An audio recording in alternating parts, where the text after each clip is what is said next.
Hi everyone, welcome to Ricktopus. I hope you're all doing well. Today I want to argue that Rick Sanchez's tragedy isn't just that he lost his wife and daughter to murder. It's that his response to that loss turned him into something far more broken than the tragedy itself ever could have. Over decades of hunting for revenge, Rick built systems that imprisoned infinite universes, destroyed every meaningful relationship he ever had, and reduced himself to living a lie with a family that isn't even his. All while his genius brain showed him exactly how pointless every action was. By the time Rick finally got the revenge he spent his entire adult life pursuing, he discovered that vengeance couldn't restore what he'd lost, or fix what he'd become in the process. But before we begin, I'd just like to kindly ask you all to subscribe. It's completely free, and it really helps us improve the videos for this wonderful community we've managed to build. Anyway, that's enough. Let's begin. Section 1. The death that started everything. When we first meet Rick Sanchez in the pilot episode of Rick and Morty, he seems like a character we can figure out pretty quickly. He's a drunk scientist who drags his grandson on dangerous adventures. He burps constantly, he acts like nothing matters, he treats his family like garbage most of the time. For years, fans wondered why Rick was the way he was. What made him so angry? Why does he drink so much? Why does he act like he doesn't care about anything when we can clearly see moments where he does? The answer to all these questions starts with one moment, one choice. One terrible day that destroyed everything Rick loved and turned him into the broken, alcoholic mess we see stumbling through portals every episode. Back in Season 3, Episode 1, called The Rick Shank Rickdemption, we got our first real look at what might have happened to Rick's past. The episode opens with Rick in prison, captured by the Galactic Federation. They want to know how his portal gun works. They stick him in a machine that lets them see his memories and dig around in his brain. Rick shows them a memory of his past, back when he was younger and had a full head of dark hair instead of the spiky blue mess we know today. In this memory, we see Rick living in a normal suburban house. He has a wife named Diane, a beautiful woman with blonde hair. He has a young daughter named Beth, who looks just like her mom. Rick isn't a mad scientist yet. He's just a regular guy working in his garage on small inventions. One day, another Rick shows up out of nowhere through a glowing green portal. This other Rick looks older, more weathered, more like the Rick we know. He steps out of the portal and makes Rick an offer. This mysterious Rick shows Rick Sanchez portal technology. He shows him how to travel between dimensions, how to go anywhere in the infinite multiverse, how to become the smartest being in every universe he visits. He basically offers Rick the chance to become a god. The other Rick expects Rick to jump at this chance. After all, every Rick is supposed to be the same, right? Every Rick is supposed to want power, knowledge, and freedom above everything else. But this Rick says no. He tells the other Rick that he's happy with his life. He has his wife, he has his daughter.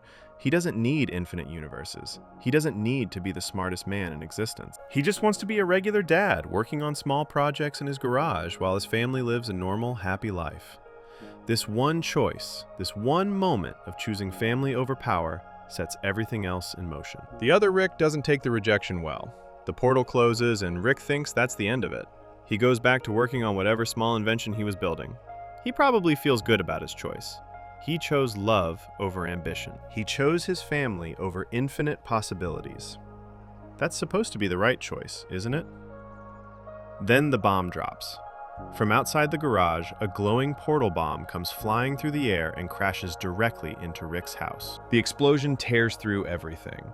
When Rick runs out of his garage, he sees the worst thing anyone could see. His house is destroyed. His wife Diane is dead. His daughter Beth is dead. Everything he chose to protect instead of taking the portal technology is gone in an instant. The other Rick didn't just walk away from the rejection. He murdered Rick's entire family because Rick said no. Now here's where things get interesting. When we first saw this scene in Season 3, Rick immediately tells the Galactic Federation agents that he made the whole thing up. He says it's a completely fake origin story that he invented to trick them. The agents believe him because, well, Rick lies all the time. The fans watching the show didn't know what to believe either. Was Rick's tragic backstory real? Or was it just another one of his manipulations? For years, this question hung over the entire series. Then came Season 5, Episode 10, Rick Mirai Jack. In this episode, Morty finds a way to see Rick's actual memories. Not a story Rick is choosing to tell, but the real recordings from his brain. Morty plugs himself into Rick's brain scan and sees everything. He watches Rick's past play out like a movie, and the truth comes crashing down. The backstory wasn't fake. It wasn't made up. It wasn't a trick or a con or another one of Rick's lies. It was all completely real. Rick's wife really was named Diane. She really did die in that explosion. His daughter Beth really did die too. The whole terrible event that Rick showed the Galactic Federation actually happened. Rick wasn't making up a sad story to manipulate them. He was showing them the truth, then pretending it was a lie because the truth was too painful to admit. After his family dies in that explosion, Rick doesn't just sit around feeling sorry for himself. The moment everything he loves gets taken away, something breaks inside him. He stops being the happy suburban dad working on small projects. He becomes obsessed with one single goal: finding the Rick who killed his family and making him pay. But he has a problem. He doesn't have portal technology.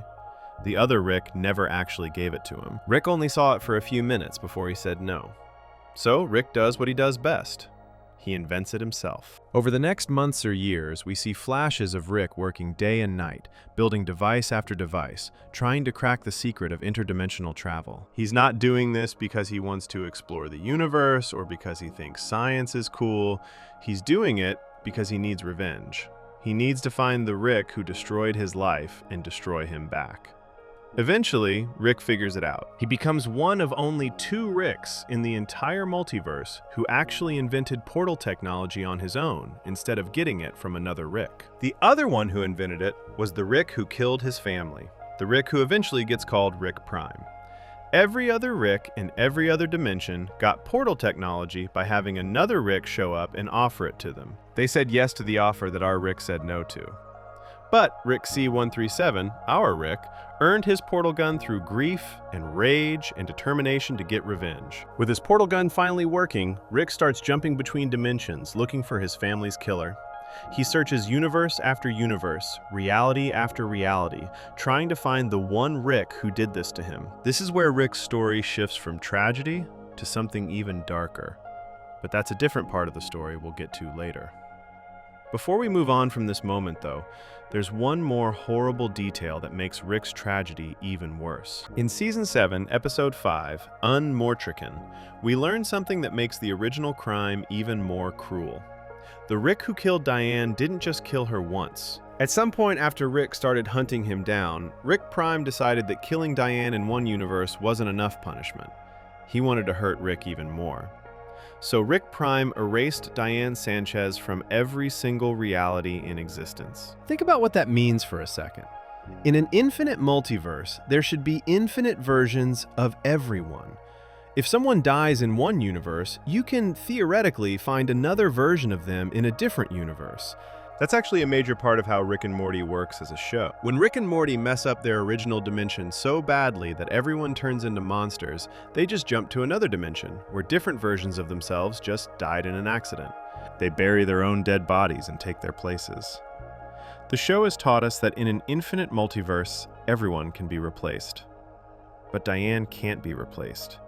She doesn't exist in any universe anymore. Rick Prime went through the multiverse and systematically erased every single version of Diane Sanchez from existence. He didn't do this just to be evil. He did it specifically to punish Rick for hunting him. It's the ultimate revenge. Rick spent decades searching for Rick Prime to get revenge for Diane's death. So Rick Prime made sure that even if Rick gave up the hunt, even if Rick tried to move on, he could never find another Diane to be with. She's gone from infinity itself. This means that everything Rick lost in that first explosion, he can never get back. His original Beth is dead and gone. His Diane is dead in every universe that exists. The family he chose over infinite power is permanently destroyed. He can never go back to being the happy suburban dad because that version of his life has been completely erased from possibility.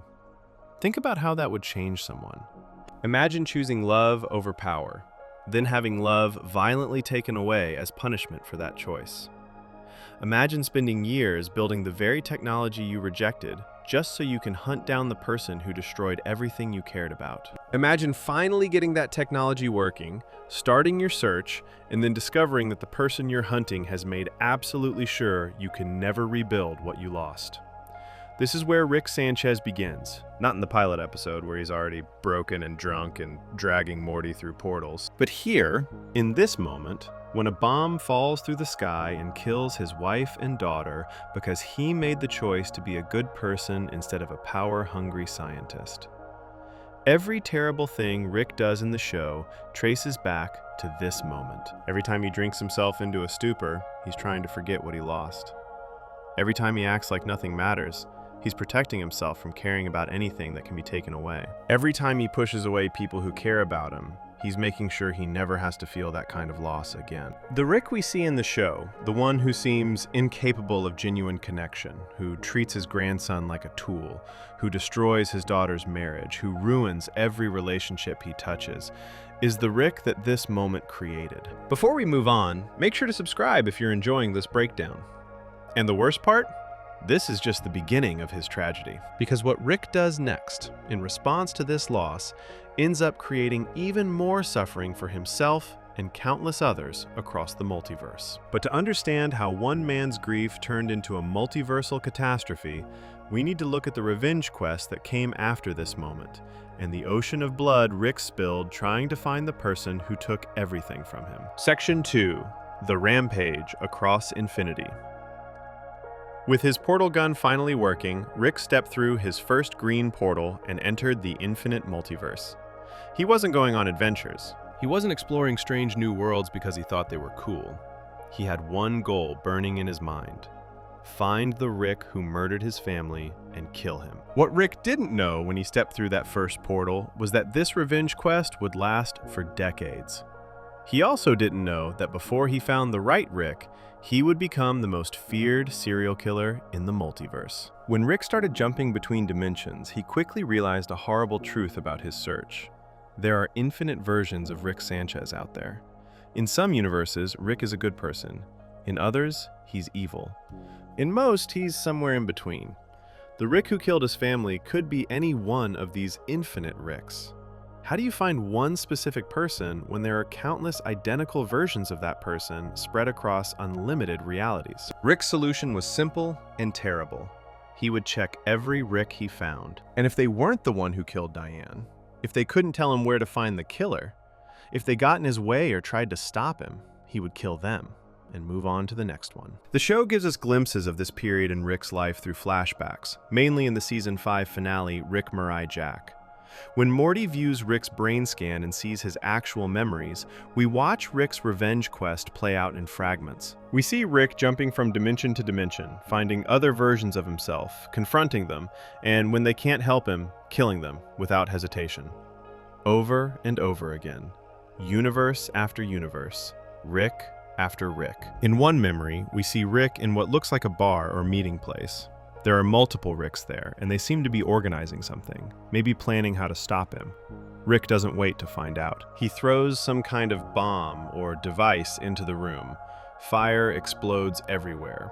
The Ricks don't stand a chance. Rick walks away from the burning building without looking back, already opening another portal to the next universe, the next search, the next kill.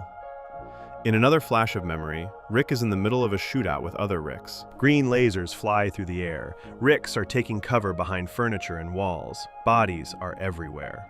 This isn't a fair fight or a duel. This is a massacre, and Rick is the one doing the massacring. These other Ricks are trying to defend themselves, trying to survive. But our Rick moves through them like they're nothing. He's not even breathing hard. This has become routine for him. The memories show Rick getting more and more efficient at killing his alternate selves. At first, there might have been hesitation, some moment where he had to convince himself that killing another version of himself was okay if it meant finding Diane's killer. But as time goes on, that hesitation disappears completely. Rick becomes a machine designed for one purpose: hunting down and eliminating any Rick who can't help him find Rick Prime. Here's something important to understand about this rampage. Rick wasn't just killing a few Ricks here and there. The show describes what Rick did as killing countless alternate versions of himself. The exact number is never given because it's probably impossible to count. We're talking about decades of universe hopping and Rick hunting. Decades of checking every lead, following every possibility, and leaving bodies behind in every universe where the trail went cold. The other Ricks across the multiverse quickly figured out that there was a rogue Rick out there killing everyone he met. They tried to stop him. Groups of Ricks would team up to hunt down the Rick killer. They would set traps for him. They would wait in ambush. They would track his movements through the multiverse and try to catch him before he could kill again. None of it worked. Rick was too smart, too fast, too determined, and too good at killing. Every Rick who tried to stop him ended up dead. Every trap failed. Every ambush got turned around on the ambushers. The other Rick started to realize something terrifying. One of them had gone completely off the deep end, and none of them could stop him alone. Even working together, they couldn't bring him down. In one particularly brutal moment from Rick's memories, we see him literally firebombing an entire assembly of Ricks. These Ricks had gathered together, probably trying to organize a serious offensive against him. Maybe they were planning a massive coordinated attack. Maybe they were trying to figure out how to trap him for good. Rick didn't give them the chance to finish their planning. He found out where they were meeting and burned the whole place down with all of them inside. Think about what this means for Rick's mental state during this time. He wasn't just defending himself anymore. He was actively hunting down and destroying any Rick who might pose a threat to his revenge quest. He was willing to kill hundreds or thousands of himself to find the one Rick who actually deserved it. In his mind, every Rick he killed was an acceptable loss if it meant he got one step closer to Rick Prime. During this rampage, Rick wasn't living anything close to a normal life. He wasn't stopping to make friends or build relationships or enjoy anything about existence. The memories we see show a Rick who is completely consumed by his search. He's dirty and tired and angry all the time. His eyes have this wild, desperate look that the Rick we know in the show doesn't quite have. This Rick from the past is running on pure rage and grief, with nothing else to slow him down. The show reveals this history mainly through quick flashes and brief scenes, but even these small glimpses paint a clear picture. Rick became the thing he was hunting. He became a murderer who left destruction across infinite universes. The difference between him and Rick Prime in these moments is almost nothing. Rick Prime killed Diane because Rick said no to him. Rick killed thousands of Ricks because they couldn't help him find Rick Prime. Both of them were willing to destroy innocent lives to get what they wanted. We know from various episodes that during this time period, Rick made some connections that would become important later. He met Birdperson and Squanchy at some point during his travels. He fought alongside them against the Galactic Federation. But even these friendships were happening while Rick was in the middle of his revenge quest. Even when he was fighting for a cause or building relationships, part of his mind was always on the hunt for Rick Prime. In the episode Ricketernal Friendshine of the Spotless Mort, which takes place inside Birdperson's memories, we see a younger Rick and Birdperson in a shootout with multiple other Ricks. Birdperson's memory of Rick mentions that Rick was on a, quote, revenge kick at the time. The memory shows them taking cover behind a bar table while other Ricks shoot at them. The other Ricks are yelling something about how killing us won't bring her back, which confirms that even at this point, the other Ricks knew about Rick's lost family and his revenge quest. But Rick didn't care that killing them wouldn't bring Diane back. He knew it wouldn't. He wasn't killing Ricks because he thought it would fix anything. He was killing them because they stood between him and Rick Prime. Any Rick who couldn't tell him where Rick Prime was hiding became just another obstacle to remove. The grief had turned into obsession, and the obsession had turned into violence without end. As the years turned into decades, something else started happening. The surviving Ricks across the multiverse realized they had a serious problem. This one Rick was tearing through their ranks, and nothing they did could stop him. They tried everything. They sent their best fighters. They used their smartest strategies. They set up the most elaborate traps. Rick beat all of it. He was always one step ahead because he was just as smart as they were, but he had something they didn't have. Absolutely nothing to lose. The Ricks who were trying to stop him still had families in most cases. They had lives they wanted to protect. They had things they cared about that made them vulnerable. Rick C-137 had none of that. Diane was dead. Beth was dead. He had nobody and nothing except his revenge. That made him more dangerous than any other Rick in existence. A Rick with nothing to lose is a Rick who will do absolutely anything to win. Eventually, after killing so many of them that the exact count became meaningless, Rick wore down the resistance. The other Ricks looked at the bodies piling up across infinite universes and realized something had to change. They couldn't beat him. They couldn't capture him. They couldn't reason with him. The only option left was to make peace with him somehow. So they surrendered. Thousands of Ricks who had been organizing against Rick C-137, trying to stop his rampage, building defenses against him, sent word that they wanted to talk. They wanted a truce. They wanted to end the violence before more of them died.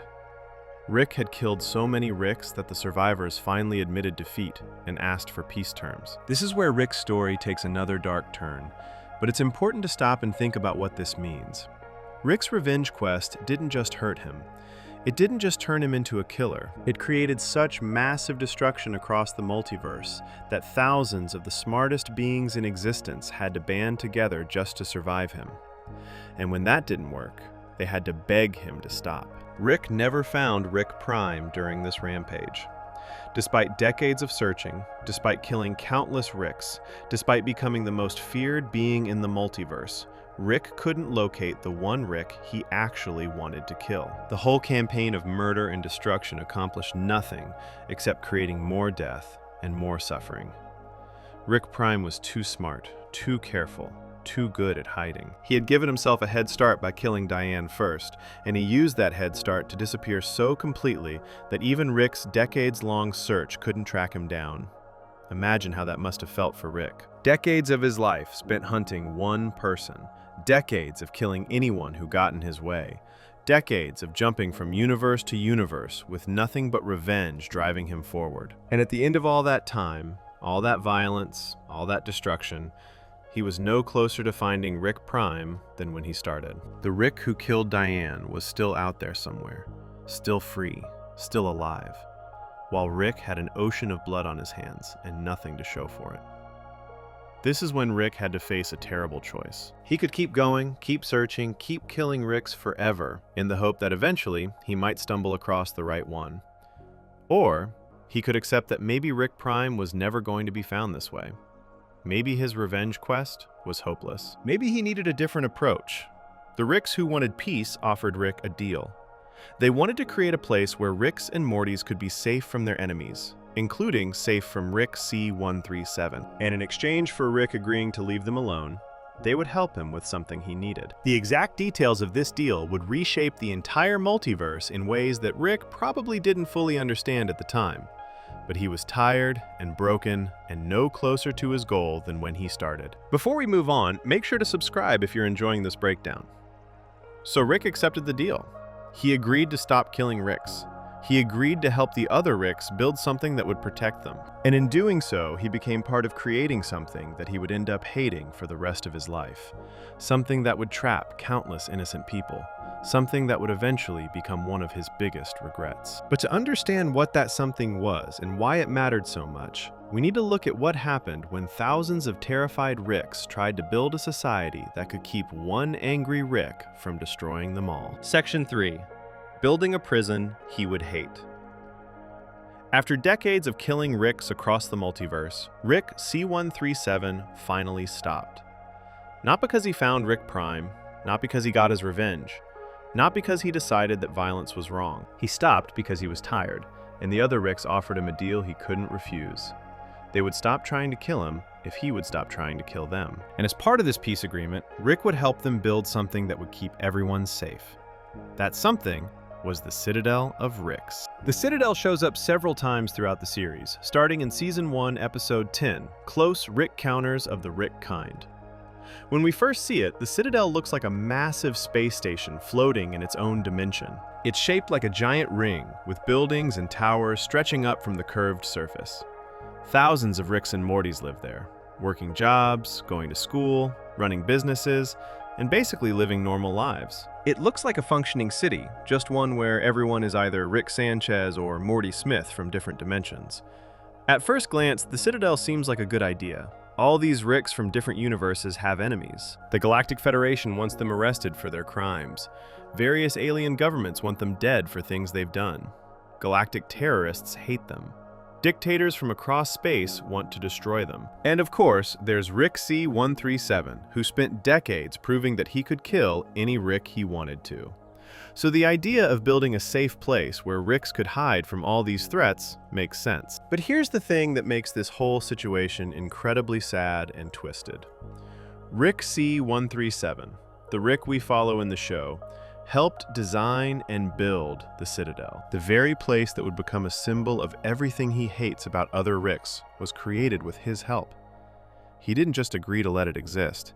He actively participated in making it real. The show reveals this information in Rick Mirai Jack, the Season 5 finale. Through Morty's view of Rick's memories, we see that after Rick's rampage finally ended, after he agreed to the peace treaty with the other Ricks, he sat down with them and helped design the Citadel. He used his genius to figure out how to build a space station that could exist outside of normal dimensions. He worked with the other Ricks to create the technology that would keep the Citadel safe from attacks. He oversaw the construction process to make sure everything was built correctly. Rick basically gave the other Ricks everything they needed to create their own society. And then, once the Citadel was built and functioning, Rick walked away from it. He wanted nothing to do with the place he helped create. He refused to join the Council of Ricks that would run the Citadel. He refused to live there. He refused to be part of their government or their society. He just left and never came back unless he absolutely had to.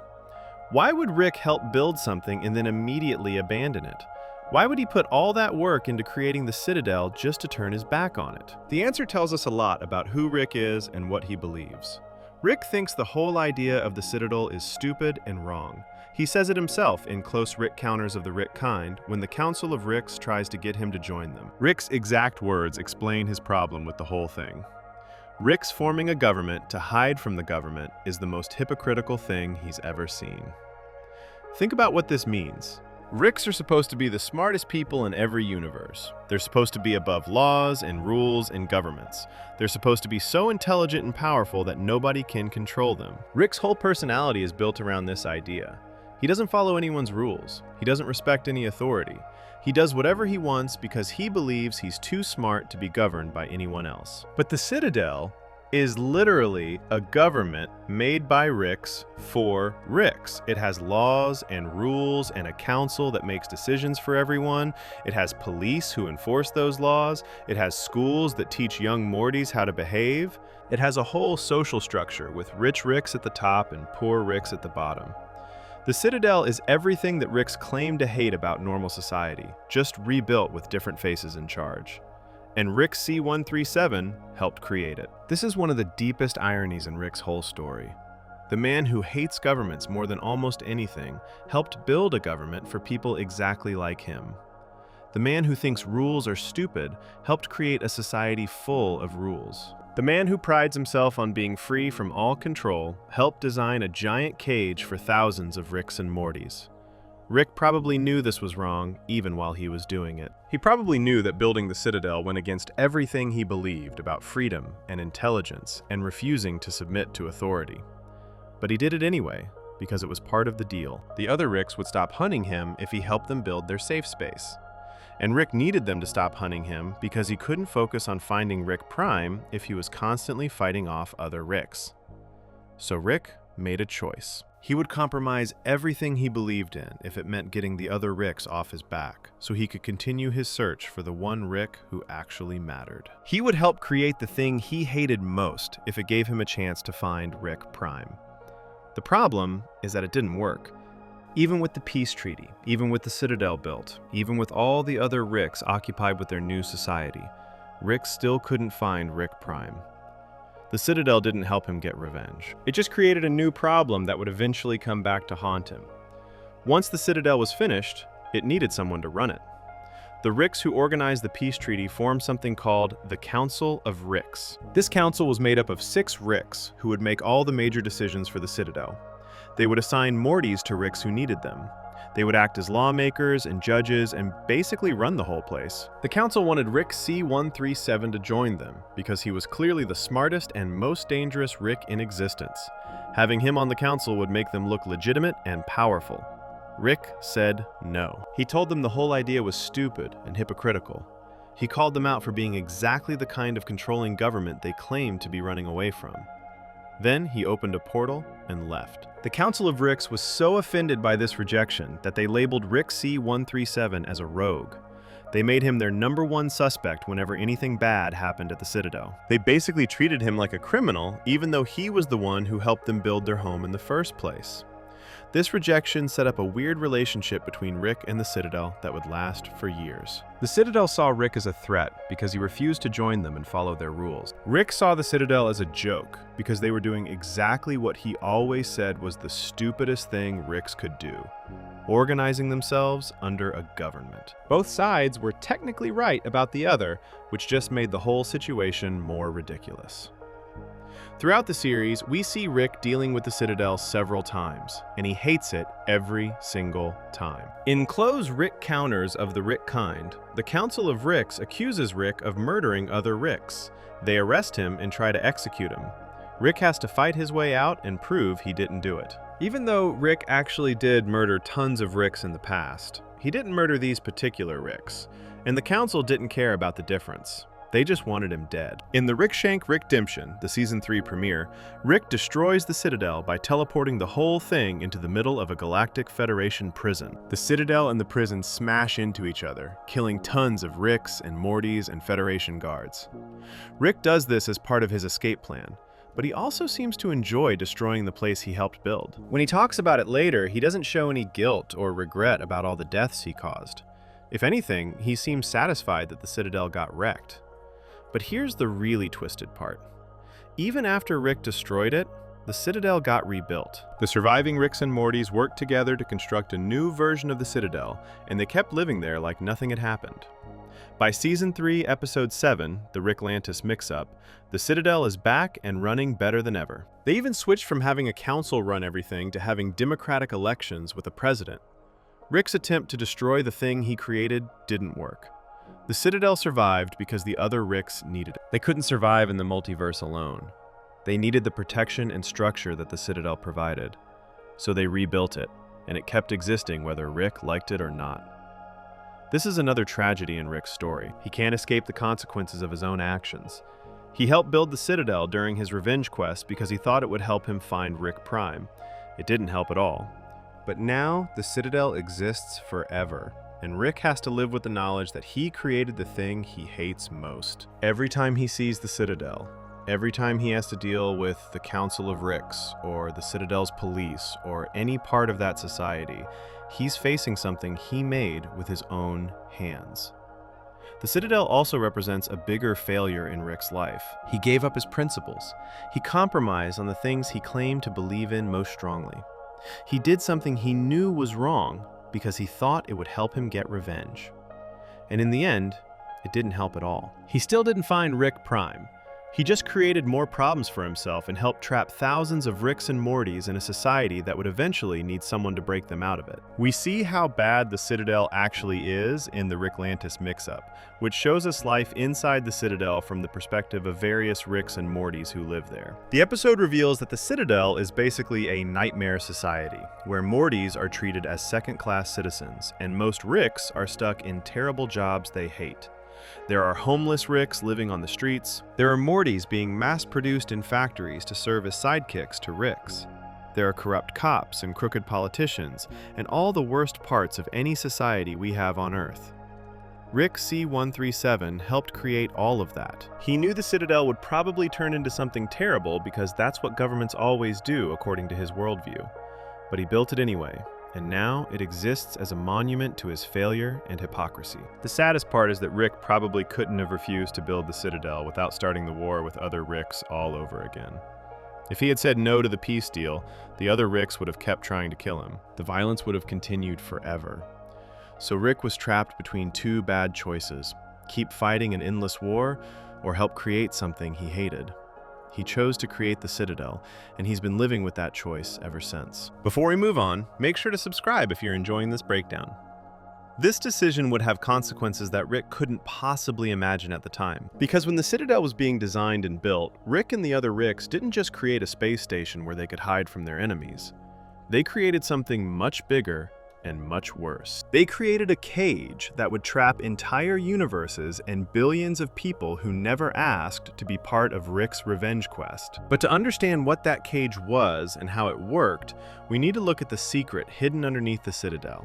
The machine that Rick helped build that would reshape the entire multiverse according to his will. Section 4. Walling off infinity. When Rick and the other Ricks built the Citadel, they didn't just create a space station where they could hide from their enemies. They built something underneath it, something hidden, something that most of the Ricks and Mortys living in the Citadel didn't even know existed. This hidden machine was so powerful and so wrong that when the truth about it finally came out in Season 5, it changed everything we thought we knew about Rick and Morty's world. The machine had a name: the Central Finite Curve. For most of the show's run, fans didn't know this thing existed. Rick never mentioned it, the show never explained it. We all thought that Rick and Morty were traveling through a truly infinite multiverse where anything was possible. Then, Rick Jack happened, and evil Morty revealed the biggest secret in the entire series. The multiverse that Rick and Morty had been exploring for 5 seasons wasn't actually infinite at all. It was a carefully selected portion of infinity, chosen and isolated by Rick and the other Ricks years ago. Here's how evil Morty explained it in the episode. Imagine infinity. Imagine every possible universe that could ever exist. In some of those universes, Rick Sanchez is the smartest person alive. In other universes, maybe someone else is smarter. Maybe Jerry is the smartest person in some universes. Maybe Rick doesn't even exist in other universes. Maybe in some universes, a completely different species evolved on Earth, and humans never happened at all. True infinity means every possibility exists somewhere.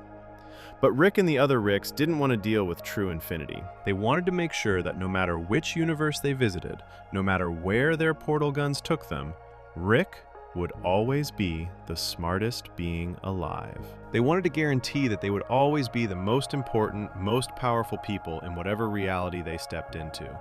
So they built a wall around infinity. The Central Finite Curve was basically a filter built into the multiverse itself. Using incredibly advanced versions of portal technology, Rick and the Council of Ricks created a barrier that separated all the universes where Rick is the smartest person from all the universes where he isn't. Then they locked everyone on their side of the wall. From that point forward, when any Rick or Morty used a portal gun, they could only travel to universes where Rick Sanchez was the smartest being alive. Every universe where someone smarter than Rick existed got locked out. Every universe where Rick didn't exist at all got locked out. Every universe where Rick was just an average person got locked out. Basically, the Ricks took infinity and carved out the small piece of it where they would always be gods. Then, they made sure nobody could leave that piece or enter it from outside. This is one of the most evil things Rick has ever done, and he did it so quietly that nobody even knew about it for years. Think about what this means for everyone living in those universes. Every Morty, every Beth, every Jerry, every Summer, every alien species, every civilization, every single living thing in every universe that happened to have a Rick Sanchez in it got trapped in a prison they didn't know existed. They all lived their lives thinking they existed in an infinite multiverse with endless possibilities. But really, they were stuck in a cage designed to make sure Rick would always be on top. The machine that created the Central Finite Curve was built underneath the Citadel. It was hidden down there in the foundation, quietly running all the time, maintaining the wall between the universes where Rick mattered and the universes where he didn't. Most of the Ricks and Mortys living in the Citadel probably had no idea it was there. Only the Ricks who helped build it, including Rick C-137, knew the truth about what they had done. Evil Morty figured it out somehow. In Rick Jack, he captures Rick and downloads all the information from Rick's brain.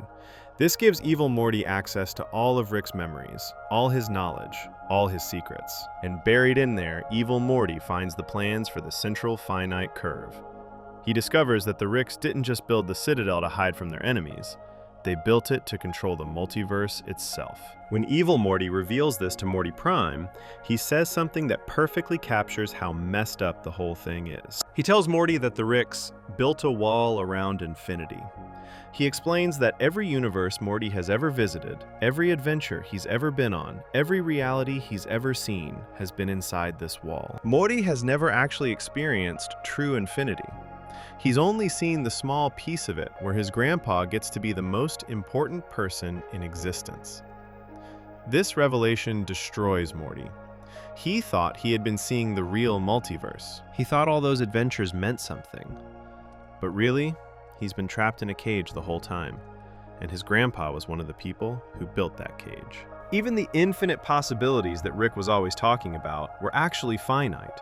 They were limited to just the universes where Rick would always win. The central finite curve also explains a lot of things about the show that didn't make sense before.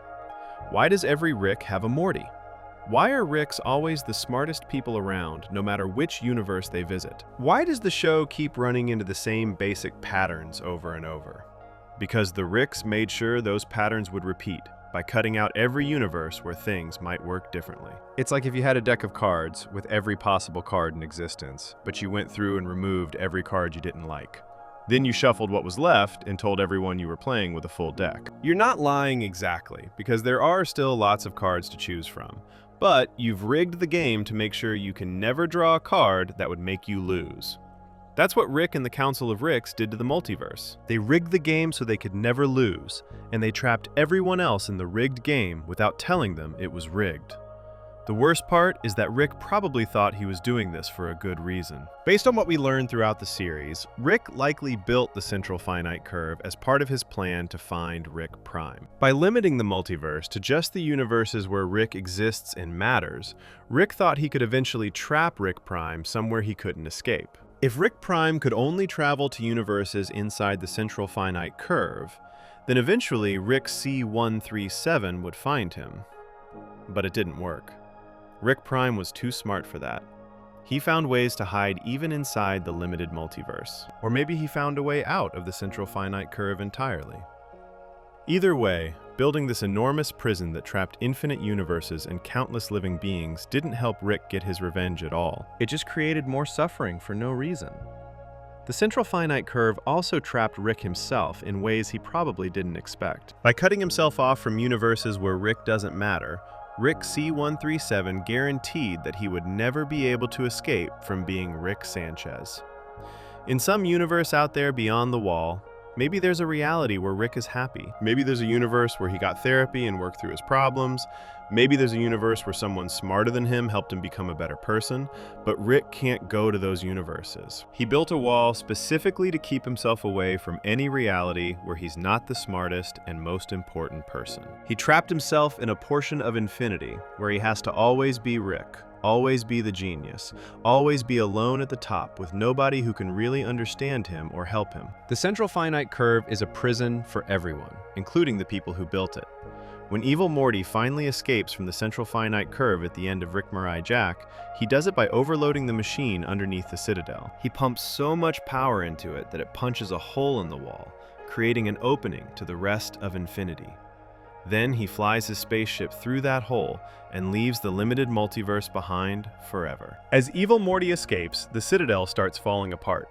The machine that was maintaining the central finite curve was also holding the Citadel together in some way. When evil Morty broke the machine, the Citadel began to tear itself to pieces. Thousands of Ricks and Mortys died in the destruction. The whole society that Rick helped build, maintained by the secret prison he helped create, collapsed into chaos and death. Rick and Morty barely escaped by detaching a piece of the Citadel and flying it back to their dimension. They watched from a distance as the rest of the Citadel exploded, killing almost everyone inside. The central finite curve got a huge hole punched in it, breaking the wall that had kept everyone trapped for decades. Later episodes reveal that someone eventually fixed the hole in the central finite curve. By season 6, the wall is back up and working again. Rick seems annoyed about this in Jurassic Mort, where he mentions that the hole could have been used as a story element, but instead it got fixed. This means the prison is still standing, still limiting the multiverse, still trapping everyone inside the portions of infinity where Rick matters. Rick built this prison when he was desperate and angry and looking for any way to find Rick Prime. He probably didn't think about the long-term consequences of trapping infinite universes behind a wall. He probably didn't care about all the people whose lives would be limited by his decision. He just wanted Rick Prime caught, and he was willing to do anything to make that happen. But like everything else Rick has done in his revenge quest, the central finite curve didn't actually help him get what he wanted. It just created more problems. It gave evil Morty a reason to hate all Ricks and scheme against them for years. It led to the destruction of the Citadel and the deaths of thousands of Ricks and Mortys. It trapped Morty Prime in a limited version of infinity, where his grandpa would always be the most important person around. And it proved something important about Rick's character. When Rick wants something badly enough, he's willing to hurt anyone and everyone to get it. He'll compromise his principles, he'll build governments he claims to hate, he'll imprison infinite universes full of innocent people. He'll do absolutely anything if he thinks it might help him achieve his goal. The central finite curve represents Rick at his worst. It shows that his intelligence, as impressive as it is, can be used to create massive suffering on a scale that's hard to even imagine. And it reveals that Rick's revenge quest wasn't just about getting justice for Diane. It became about controlling everything around him so thoroughly that Rick Prime would have nowhere left to hide. Before we move on, make sure to subscribe if you're enjoying this breakdown. But while Rick was building machines to trap the multiverse and creating societies he hated and compromising everything he believed in, he was also making more personal choices that would haunt him forever. Because at some point during or after his revenge quest, Rick had to decide what to do about the one real connection he still had to his old life. He had to decide what to do about Beth, the daughter who was still alive in other universes, the girl who wasn't his Beth but looked just like her. And the choice Rick made about that relationship would create wounds that might never heal. Section 5. The daughter he kept abandoning. Rick C-137's original daughter, Beth, died when she was just a little girl. The bomb that killed Diane also killed Beth. That version of Beth never got to grow up, never went to school, never became a teenager, never had kids of her own. She was gone before Rick's revenge quest even started. But Beth Sanchez existed in thousands of other universes, living with thousands of other Ricks who hadn't lost their families. And eventually, Rick C-137 had to figure out what to do about that fact. At some point after building the Citadel and the central finite curve, Rick found his way to a specific universe. This was the universe where Rick Prime originally came from, the home dimension of the Rick who murdered Rick's family. In this universe, there was a Beth who had grown up. She was an adult now. She had gotten married to a man named Jerry Smith. She had 2 kids named Summer and Morty. This Beth was Rick Prime's daughter, not Rick C-137's daughter, but she looked exactly like the little girl Rick had lost all those years ago. Rick Prime had abandoned this Beth a long time before Rick C-137 showed up. After Rick Prime invented portal technology and offered it to Rick C-137, after he killed Diane and Beth C-137 for refusing his offer, Rick Prime apparently decided he didn't need his own family anymore either. He left his Beth behind and went off to explore the multiverse, or hide from Rick C-137, or do whatever Rick Prime does. His daughter grew up without him. So when Rick C-137 arrived in this dimension, he found a Beth who hadn't seen her father in years. She had memories of Rick Prime from when she was younger, but then he disappeared and never came back. She got married, had kids, and built a life without her dad. And then one day, a Rick showed up at her door claiming to be her father. Except it wasn't actually her father. It was Rick C-137, pretending to be Rick Prime. Rick C-137 moved in with this family and took Rick Prime's place. He became the grandpa to Morty and Summer, even though they weren't actually his grandkids. He acted like Beth's father, even though she wasn't actually his daughter. The whole family thought Rick had finally come back after years away. They had no idea they were living with a completely different Rick who was using them as bait. Because that's what Rick was doing. He wasn't moving in with this family because he loved them or missed having a daughter. He was moving in because he hoped Rick Prime would eventually come back to check on his family. Rick C-137 was setting a trap, and the trap was Beth's entire life. This is revealed in Season 6, Episode 1, Solarix, when the characters get sent back to their original dimensions. We learn that Rick had been living in Rick Prime's dimension, waiting for Rick Prime to return. The whole time Rick was having adventures with Morty and living with the Smith family, he was really just using them to try to catch his enemy. They were tools in his revenge quest, not people he actually cared about.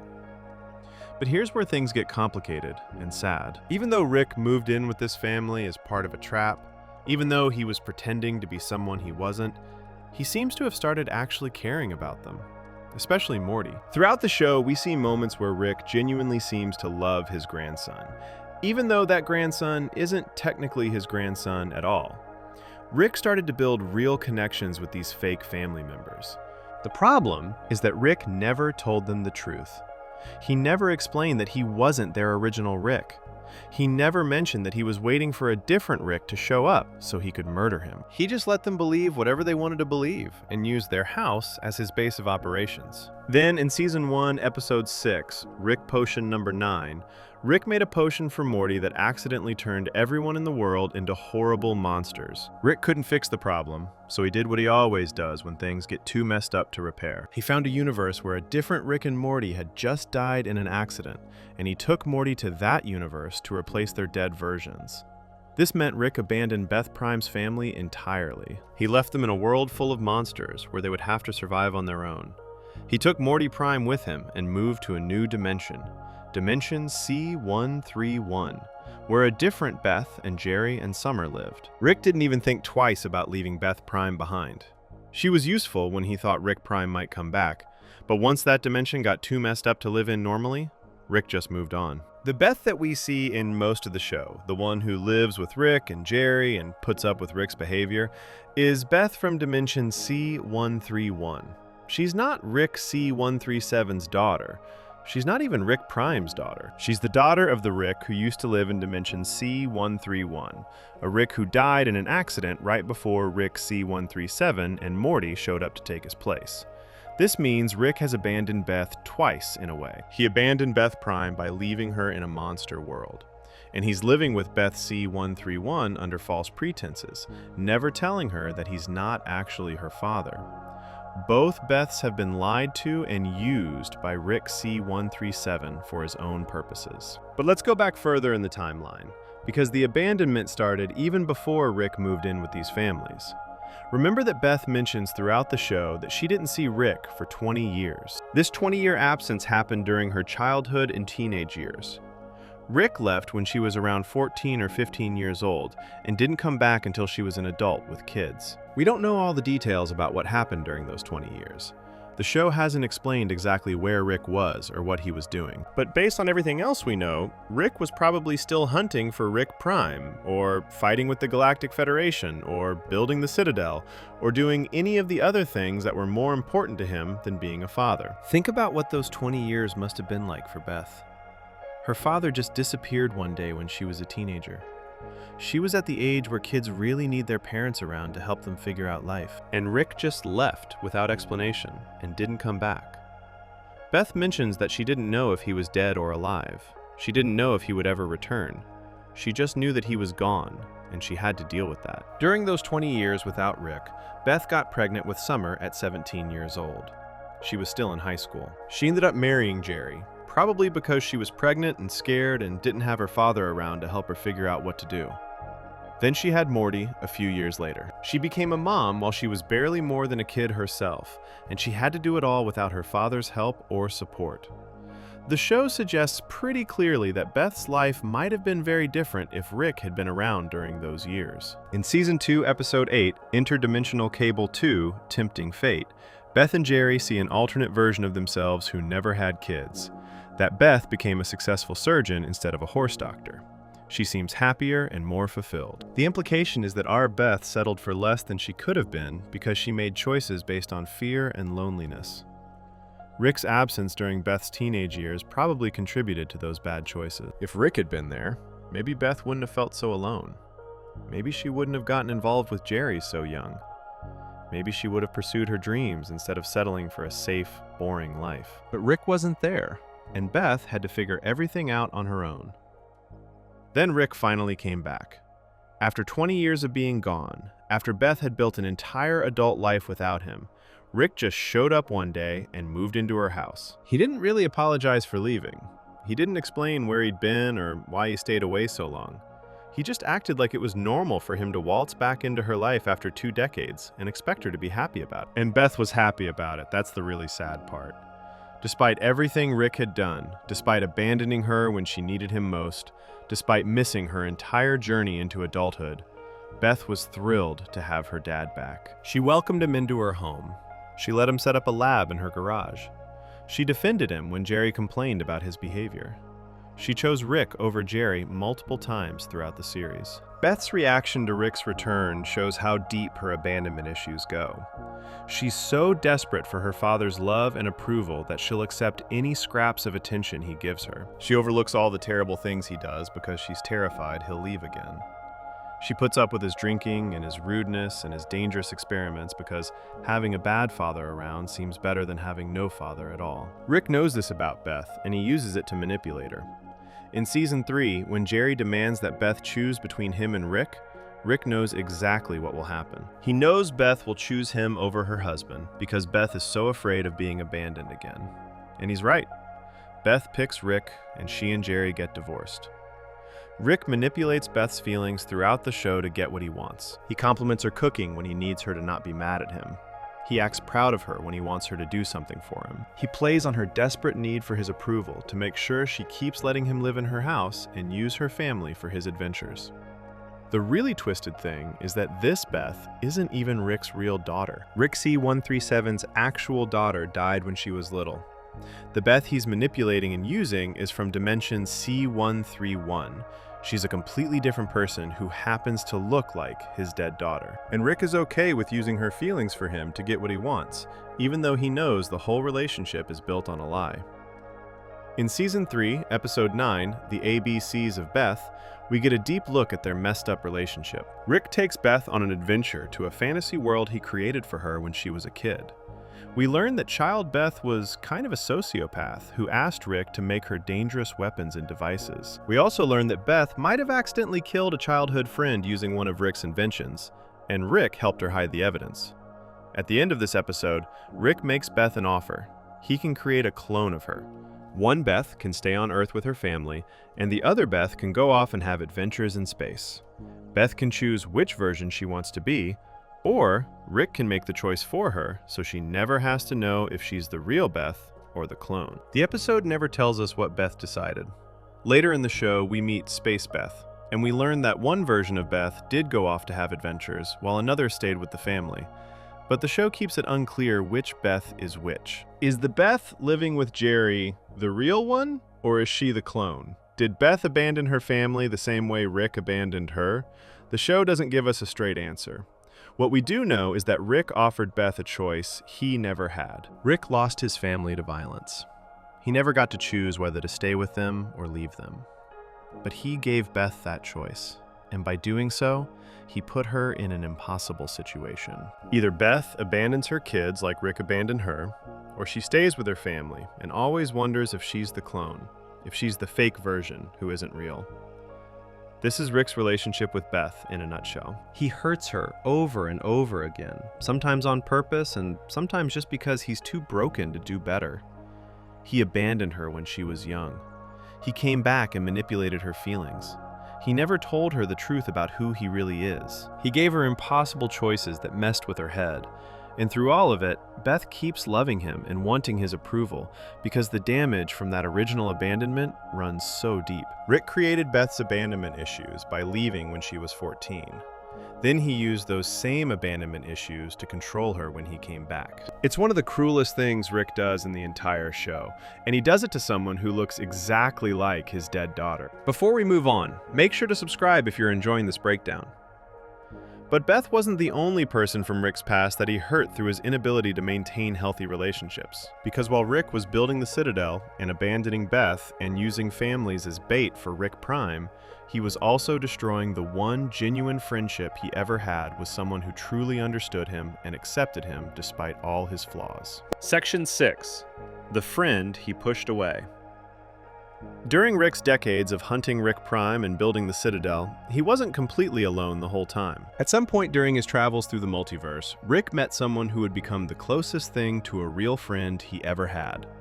This friend was an alien from a planet called Birdworld. His name was Birdperson, and he was exactly what his name suggests, a person who looks like a bird. He stands upright like a human, talks like a human, but has feathers and a beak and wings. Rick and Birdperson met at a music festival on some alien planet. Rick was there selling drugs that the Galactic Federation had made illegal. This was during Rick's revenge quest, when he was traveling from universe to universe looking for Rick Prime and getting involved in all kinds of dangerous situations. Birdperson was at the festival looking to have a good time. Rick offered him some drugs, they started talking, and somehow these two completely different people became friends. The show reveals this first meeting in Season 5, Episode 8, Rickternal Friendshine of the Spotless Mort. This whole episode takes place inside Birdperson's memories, so we get to see exactly how their friendship started and how it fell apart. When Rick first met Birdperson at that festival, Rick was already deep into his revenge quest. He was already the dangerous, violent Rick who had killed countless other Ricks. But Birdperson didn't seem to care about any of that. He just enjoyed Rick's company. After meeting at the festival, Rick and Birdperson started hanging out more. They brought in Birdperson's friend Squanchy, who is a cat-like alien from a planet called Squanch. The three of them decided to form a band together. They called themselves the Flesh Curtains. Rick played keyboard, Birdperson played some kind of alien instrument, and Squanchy played drums. We see a photo of the band in the episode Get Swifty from Season 2. They all look younger and happier, like they were actually enjoying life together. But the Flesh Curtains wasn't just a band. Rick, Birdperson, and Squanchy were also rebels fighting against the Galactic Federation. The Galactic Federation is basically the government that controls most of the galaxy in Rick and Morty's universe. They have strict laws, and they hunt down people who break those laws. Rick had been breaking their laws for years by this point, so the Federation wanted him arrested or dead. Birdperson and Squanchy had their own reasons for hating the Federation, so they joined Rick in fighting against it. The three of them became part of a resistance movement. They weren't alone in this fight. There were other aliens and other rebels who wanted to take down the Federation too, but Rick, Birdperson, and Squanchy were clearly close friends who fought side by side in battle after battle.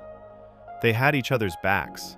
They trusted each other. For Rick, who had spent so long hunting Ricks and being alone with his grief, having real friends must have meant something. The biggest battle they fought together was called the Battle of Blood Ridge. This battle gets mentioned several times throughout the show before we finally see what actually happened there. In Season 2, Episode 10, The Wedding Squanchers, Birdperson is getting married. Rick makes a speech at the wedding and mentions Blood Ridge. He says that Birdperson's big day was at Blood Ridge on a specific moon fighting against the Galactic Federation forces. Rick seems kind of bitter when he says this, like he's upset that Birdperson considers his wedding day more important than the battle they fought together. We finally get to see the actual battle of Blood Ridge in Rickternal Friendshine of the Spotless Mort. The battle is huge and violent. The rebels are fighting against Federation soldiers who have much better weapons and technology. People are dying all around Rick and Birdperson. At one point during the fight, Rick and Birdperson end up back to back in the air, spinning around and shooting enemies together. It's this moment of intense connection between them, where they're perfectly in sync, working together to survive. The rebels win the battle. Blood Ridge becomes a huge victory for the resistance movement. It's the kind of victory that people remember and celebrate for years afterward. For Birdperson, this battle represented everything he believed in. He fought to free his people from Federation control. He risked his life for a cause he thought mattered.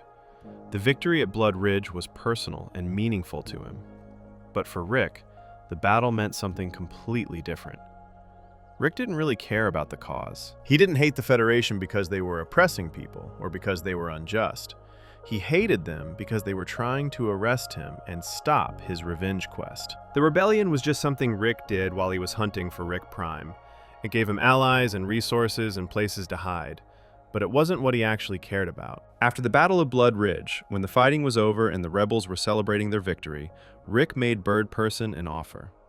He told Birdperson that the whole rebellion didn't matter. He explained that in the infinite multiverse, this war and this federation and this cause were all meaningless. There were infinite other universes where the battle went differently, where the Federation won, where everyone died, where none of it ever happened at all. Rick said that since nothing really matters in an infinite multiverse, Birdperson should stop wasting his time fighting for causes and come travel with Rick instead.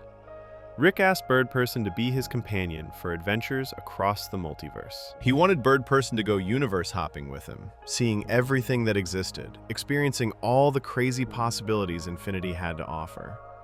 Rick basically offered Birdperson the exact relationship that he would later have with Morty. He wanted 100 years of Rick and Birdperson adventures.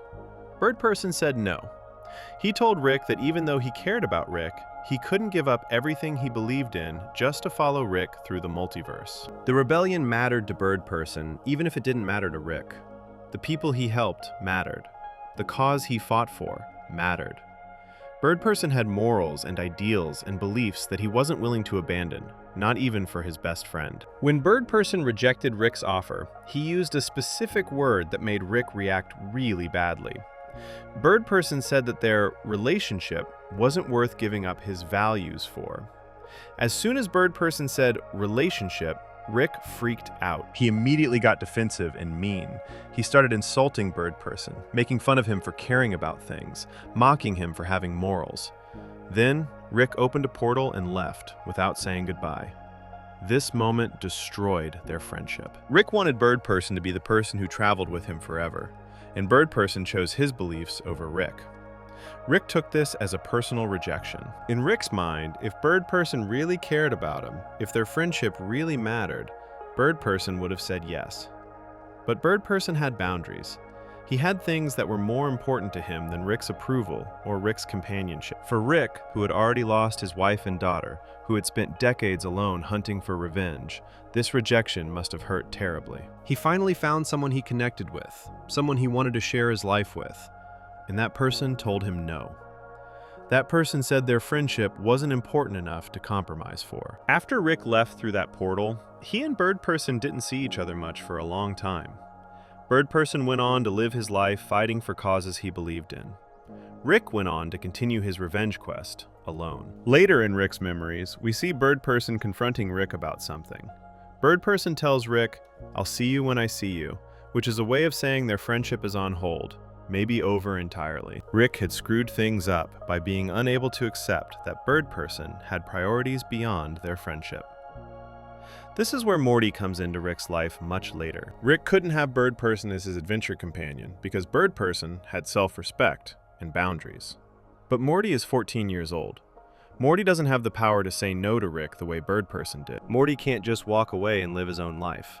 Rick uses Morty as a replacement for the friendship he wanted with Birdperson, except Rick makes sure this time that his companion can't reject him or leave him. The show reveals this connection directly in Rick'ternal Friendshine of the Spotless Mort.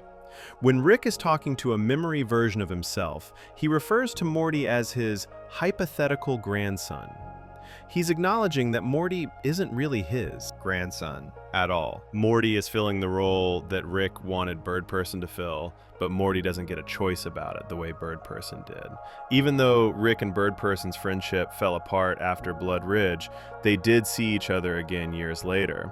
In Season 1, Episode 11, Rick's Business, Rick throws a huge party and invites Birdperson to his house. This is the first time in the show that we meet Birdperson, and it's clear that he and Rick have a lot of history together. At the party, Birdperson does something important. He explains to Morty what Rick's catchphrase actually means. Throughout the show, Rick says "wubba lubba dub dub" when he's excited or happy. It seems like a silly nonsense phrase, but Birdperson tells Morty that in his people's language, "wubba lubba dub dub" means "I am in great pain, please help me." This reveals something huge about Rick's character. Every time Rick seems happy and says his catchphrase, he's actually crying out for help. He's been doing this for years, and only Birdperson knew what it meant. The fact that Birdperson understands Rick's pain, that he knows Rick well enough to see through all the jokes and drinking to the hurt underneath, shows how deep their friendship really was. Birdperson genuinely cares about Rick. He just couldn't sacrifice everything to follow Rick through the multiverse, and Rick can't forgive him for that. At the same party, Birdperson meets Summer's friend Tammy. They start talking and quickly fall in love. By Season 2, Birdperson and Tammy are getting married. Rick seems happy for his friend, but also kind of sad and bitter about it. At the wedding, after Rick makes his speech about Blood Ridge, Birdperson and Tammy exchange vows. Right after they're officially married, Tammy reveals that she's actually an undercover agent for the Galactic Federation. The wedding was a trap. Tammy never really loved Birdperson. She was using him the whole time to catch all the rebels who would come to the wedding. Federation soldiers burst into the room and start arresting everyone. Tammy pulls out a gun and shoots Birdperson multiple times right there in front of everyone. Birdperson falls to the ground, bleeding and dying. Rick watches his best friend get murdered by someone Birdperson trusted and loved. The wedding massacre is one of the most shocking moments in the entire series. The episode is mostly funny and silly up until this point, and then suddenly it becomes genuinely horrifying. Rick escapes through a portal, but Birdperson doesn't make it out. He dies there at his own wedding, killed by the woman he married. But that's not the end of Birdperson's story. The Galactic Federation takes Birdperson's body and brings him back to life as a cyborg. They turn him into Phoenix Person, a brainwashed weapon designed to hunt down and kill Rick. In Season 4, Rick and his family fight against Phoenix Person and manage to shut him down. Rick takes Phoenix Person's body and keeps it in his garage, promising to restore his friend someday. Rick finally does restore Birdperson in Rickternal, Friendshine of the Spotless Mort. The whole episode is about Rick going into Birdperson's mind to wake him up and bring him back to life. But Rick being Rick, he can't do this without screwing it up. During the process of saving Birdperson, Rick discovers that Birdperson has a daughter with Tammy. Instead of telling Birdperson about this daughter right away, Rick keeps it secret. He only reveals the truth when he's in danger and needs Birdperson's help to escape from inside his own mind. When Birdperson wakes up, he's grateful that Rick saved him, but he's also angry that Rick hid the information about his daughter. He calls Rick out for being manipulative and selfish. Birdperson thanks Rick for bringing him back to life, but then he says goodbye. He doesn't want to restart their friendship right away because he knows Rick is still the same person who can't be honest, who uses people, who hurts the people closest to him. This is the tragedy of Rick and Birdperson's friendship. They genuinely care about each other. They've been through incredible things together. They understand each other in ways that nobody else does. But Rick is so damaged and so unable to be vulnerable that he keeps destroying the connection between them. First, by getting angry when Birdperson chose his morals over Rick's companionship, then by hiding important information about Birdperson's daughter because it was convenient for Rick. Rick wanted Birdperson to be his eternal companion, but Rick's own behavior made that impossible. And now Rick lives with Morty instead, a 14-year-old kid who doesn't have the power to walk away the way Birdperson did. Rick learned from losing Birdperson that he needed a companion who couldn't reject him, so he found one who was too young and too dependent to escape. Before we move on, make sure to subscribe if you're enjoying this breakdown. But Rick's failed relationships didn't stop with Birdperson. There was someone else Rick tried to connect with, someone who understood him even better than Birdperson did. Someone who accepted all of Rick's flaws and still wanted to be with him. And Rick managed to destroy that relationship too, in a way that almost led to him destroying himself. Section 7. The love that almost killed him. After losing Birdperson's friendship and spending years destroying his relationship with Beth and failing to find Rick Prime, Rick met someone who seemed perfect for him. This wasn't a human or an alien with a physical body. This was something called Unity. And Unity was unlike anyone Rick had ever known. Unity was a hive mind, which means Unity was actually thousands or millions of people all controlled by one consciousness. When Unity took over someone's body, that person became part of Unity. They all thought the same thoughts, shared the same personality, and acted as one being spread across many bodies. Rick and Unity dated at some point in Rick's past. The show doesn't tell us exactly when they met or how long they were together the first time, but we know their relationship was serious enough that when they ran into each other again years later, all those old feelings came rushing back immediately. We meet Unity for the first time in Season 2, Episode 3, called Autoerotic Assimilation. Rick, Morty, and Summer are flying through space when they pick up a distress signal from an alien spaceship. Rick goes to investigate, thinking he can steal some valuable stuff from the abandoned ship. But when they board the ship, they find out it's not abandoned at all. There are aliens on board, and they all start talking in perfect unison, saying the exact same words at the exact same time. The aliens tell Rick that a hive mind has taken over their planet. They're begging for help to stop this terrible entity that stole their free will. Then all the aliens suddenly stop looking scared and start smiling. They recognize Rick. They say his name with affection. The hive mind that took over these aliens is Unity, and Unity is genuinely happy to see Rick again. Rick's whole personality changes when he realizes Unity is there. The Rick we usually see is sarcastic and mean and acts like nothing matters. But when Rick sees Unity, he gets this look on his face, like he actually cares about something. He's excited in a real way, not in the fake way he usually pretends to be excited about adventures. Summer and Morty are completely shocked because they've never seen Rick act like this about anyone. Unity invites Rick and the kids to come down to the planet that Unity has taken over. The whole planet is now part of Unity. Every single person walking around down there is being controlled by the same consciousness. They all speak for Unity. They all act as Unity's body. When Rick talks to one person, he's talking to all of them. When Unity wants to kiss Rick, Unity can use any body or multiple bodies at once. Once they get to the planet, Rick sends Summer and Morty off to explore while he stays behind to spend time with Unity. We watch Rick and Unity fall right back into their old relationship patterns. They party together using Unity's controlled bodies, they do drugs together, they have wild experiences that only someone dating a hive mind could have. Rick seems happier than we've ever seen him. He's laughing and having fun and not being mean to anyone. Unity brings out a side of Rick that might actually be capable of joy. But there's a problem. Unity is supposed to be maintaining control over billions of people on this planet. That takes concentration and effort. When Unity starts partying with Rick, when Unity gets drunk and does drugs with Rick, Unity starts losing focus. People on the planet begin breaking free from Unity's control. And as soon as they get their own minds back, they immediately start fighting each other. It turns out that before Unity took over this planet, the people there were in the middle of a huge war. Different groups hated each other for reasons that seem completely stupid to outsiders. Some people had cone-shaped bumps on their chests, and some had round bumps on their chests, and they were killing each other over this tiny difference.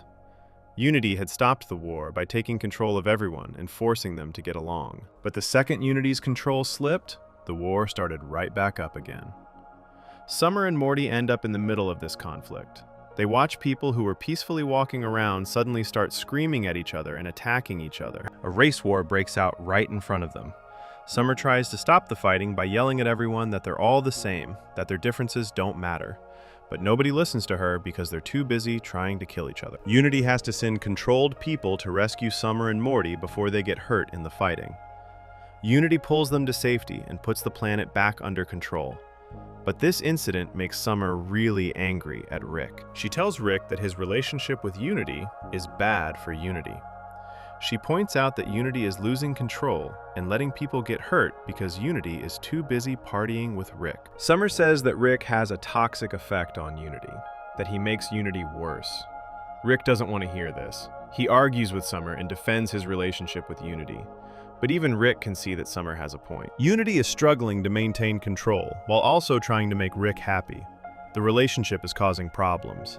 Still, Rick doesn't want to leave. He's finally found someone who accepts him completely, who doesn't judge him, who seems to genuinely love him despite all his flaws. Then Rick goes to the bathroom or leaves the room for some reason, and when he comes back, Unity is gone. The planet is empty of Unity's presence. Every single body that Unity was controlling is just standing there, looking confused. And everywhere Rick looks, on every wall and surface, Unity has written the same message over and over again. It's a breakup letter. The letter explains why Unity is leaving. Unity writes that the relationship has to end because Rick can't change. Unity says, "I realize now that I'm attracted to you for the same reason I can't be with you. You can't change. And I have no problem with that, but it clearly means I have a problem with myself." Unity explains that being with Rick makes Unity lose who Unity is. The letter says, "I know how it goes with us. I lose who I am and become part of you, because in a strange way, you're better at what I do without even trying." Unity is a hive mind whose whole identity is about assimilation and control. But somehow, Rick is even better at consuming people and making them lose themselves. Unity can't be with Rick, because being with Rick means Unity stops being Unity and becomes just another extension of Rick's chaos. The letter ends with Unity saying goodbye and apologizing for leaving this way instead of doing it in person. Unity admits to not being strong enough to break up with Rick face to face. So Unity just left while Rick wasn't looking, abandoning the entire planet and everyone on it just to get away from Rick. Rick reads this letter surrounded by the words written on every surface, the same message repeated hundreds of times. Unity breaking up with him over and over again everywhere he looks. And something breaks inside Rick. The episode cuts to Jerry and Beth dealing with their own problems back home. They're fighting about their relationship. Then we cut back to Rick, who has returned to his garage. He's alone. He's drunk. He's listening to sad music. The song playing is called Do You Feel It by Chaos, and it's this beautiful, melancholy song about loss and pain. Rick sits at his workbench and builds something. We see him assembling a device that looks like it might be a weapon or a machine. There's a creature in a cage next to him, something small and alien that's making terrible sounds like it's in pain. Rick finishes building his device and tests it on the creature. He points the device at the cage, and we see Rick's face get really sad. He looks at this suffering creature with genuine compassion. He gently touches the cage, like he's trying to comfort it. Then Rick activates the device. A beam shoots out and vaporizes the creature instantly. The creature stops suffering because it no longer exists. Rick just built a death ray, and he tested it on something that was in pain to put it out of its misery. Now Rick turns the death ray on himself. He positions the device so it's pointing at his own head. He sets it to charge up. The machine starts humming and glowing, building up energy to fire. Rick just sits there, waiting for it to kill him. He's going to vaporize himself the same way he vaporized that creature. He's going to end his own suffering the only way he knows how. The machine keeps charging. Rick keeps waiting. The beam is about to fire. And then Rick passes out. He's so drunk that he literally falls unconscious right before the machine would have killed him. His head drops onto the workbench. The machine fires, but Rick's head has moved, so the beam misses him and hits the wall instead. Rick almost died right there in his garage, and the only thing that saved him was being too drunk to stay awake long enough for his own suicide device to charge up. The episode ends with a shot of Rick passed out at his workbench the next morning. Jerry is outside in the driveway, cheerfully doing yard work, completely unaware that his father-in-law nearly killed himself the night before. Life just goes on like nothing happened. This suicide attempt is one of the darkest moments in the entire show. Rick has been through so much pain. He lost his wife and daughter to murder. He spent decades hunting for revenge and never found it. He destroyed his friendship with Birdperson. He abandoned Beth and manipulated her feelings. He built things he hated and compromised everything he believed in. But it was losing Unity, losing this one relationship where he felt truly accepted and loved, that pushed Rick to the point of wanting to end his own life. Unity saw all of Rick. Unity knew how broken and damaged and selfish Rick was. Unity experienced Rick's chaos and toxicity firsthand, and Unity still wanted to be with him. That kind of complete acceptance must have meant everything to Rick. For someone who pushes everyone away, who ruins every relationship he touches, who acts like he doesn't need anyone, having Unity's unconditional love probably felt like the only good thing in his life. And then, Unity left him. Not because Rick did something specifically wrong in that moment. Unity left because being with Rick required Unity to destroy Unity's own identity. The relationship was fundamentally unhealthy. Unity had to choose between being with Rick or being Unity, and Unity chose to remain whole rather than be consumed by Rick's brokenness. Rick understood this on some level. He knew Unity was right to leave. He knew the relationship was toxic. But understanding something doesn't make it hurt less. Rick had finally found someone who loved him completely, and that person had to leave to survive. The rejection, combined with all the other losses and failures and pain Rick had been carrying for decades, became too much to bear. The suicide attempt shows us something important about Rick. Underneath all the genius and the cynicism and the pretending not to care, Rick is deeply, terribly sad. He's in constant pain. He's been in pain since Diane died, and nothing he's done since then has made the pain stop. Not revenge, not drinking, not adventures, not relationships. Nothing works. And sometimes, like that night in the garage, the pain becomes so overwhelming that death seems like the only way out.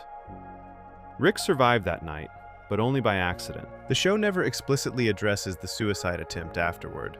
Rick never talks about it. Nobody in the family knows it happened. Rick just keeps going, like nothing is wrong, like he didn't almost end everything right there in the garage while listening to sad music and thinking about the hive mind who loved him and had to leave. Unity does come back later in the series. In Season 7, Episode 3, Air Force Wong, Unity returns and tries to reconnect with Rick, but Rick pushes Unity away again because Rick still can't handle the vulnerability that comes with letting someone love him. The pattern repeats. Rick wants connection, but destroys it when he gets it. Rick needs love, but can't accept it without turning it toxic. Before we move on, make sure to subscribe if you're enjoying this breakdown. But Unity's breakup and Rick's suicide attempt weren't the end of Rick's romantic failures, or his capacity for self-destruction.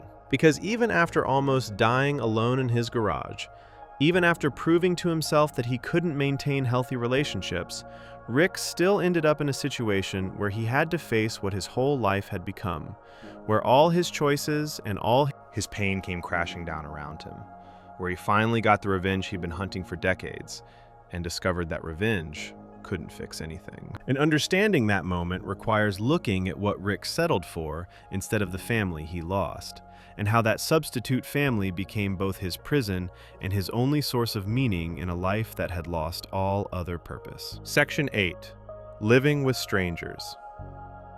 After Rick's original family died, after decades of hunting Rick Prime, after building the Citadel and pushing away Birdperson and losing Unity, Rick had to make a choice about what to do with the rest of his life. He couldn't find Rick Prime no matter how hard he looked. He couldn't go back to being the happy suburban dad because that life was permanently destroyed. He couldn't maintain healthy relationships with anyone who tried to get close to him. So Rick did something that reveals just how broken and desperate he had become. He moved in with a family that wasn't his and pretended to be someone he wasn't. Rick C-137's real family is dead and gone. His wife Diane was killed by Rick Prime's bomb. His daughter Beth died in that same explosion when she was just a little girl. That's the truth that Rick Mirai Jack finally confirmed in Season 5. When Morty sees Rick's actual memories, he watches the bomb fall and sees Rick's real family die. There are no other versions of them that belong to Rick C-137. In the infinite multiverse, Rick could find countless versions of Beth, and even versions of Diane in some universes, but none of them would be his Beth or his Diane. But Rick Prime, the Rick who killed Rick's family, had his own family that he left behind. After Rick Prime invented portal technology and went around offering it to other Ricks, after he killed Diane and Beth C-137 for refusing his offer, Rick Prime apparently decided he didn't need his own family anymore either. He abandoned his wife and daughter and disappeared into the multiverse. His Beth grew up without him, got married to Jerry, had 2 kids named Summer and Morty, and built a whole life while her father was gone. At some point during or after Rick's revenge quest, Rick C-137 found Rick Prime's original dimension. This was the universe where Rick Prime came from, where his family still lived.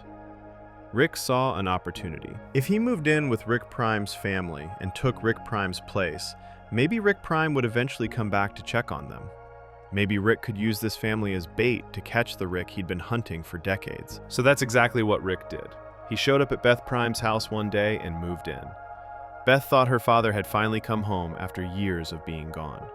She had no idea this was a completely different Rick, pretending to be her dad. Rick C-137 became the grandpa to Summer and Morty, even though they weren't actually his grandkids.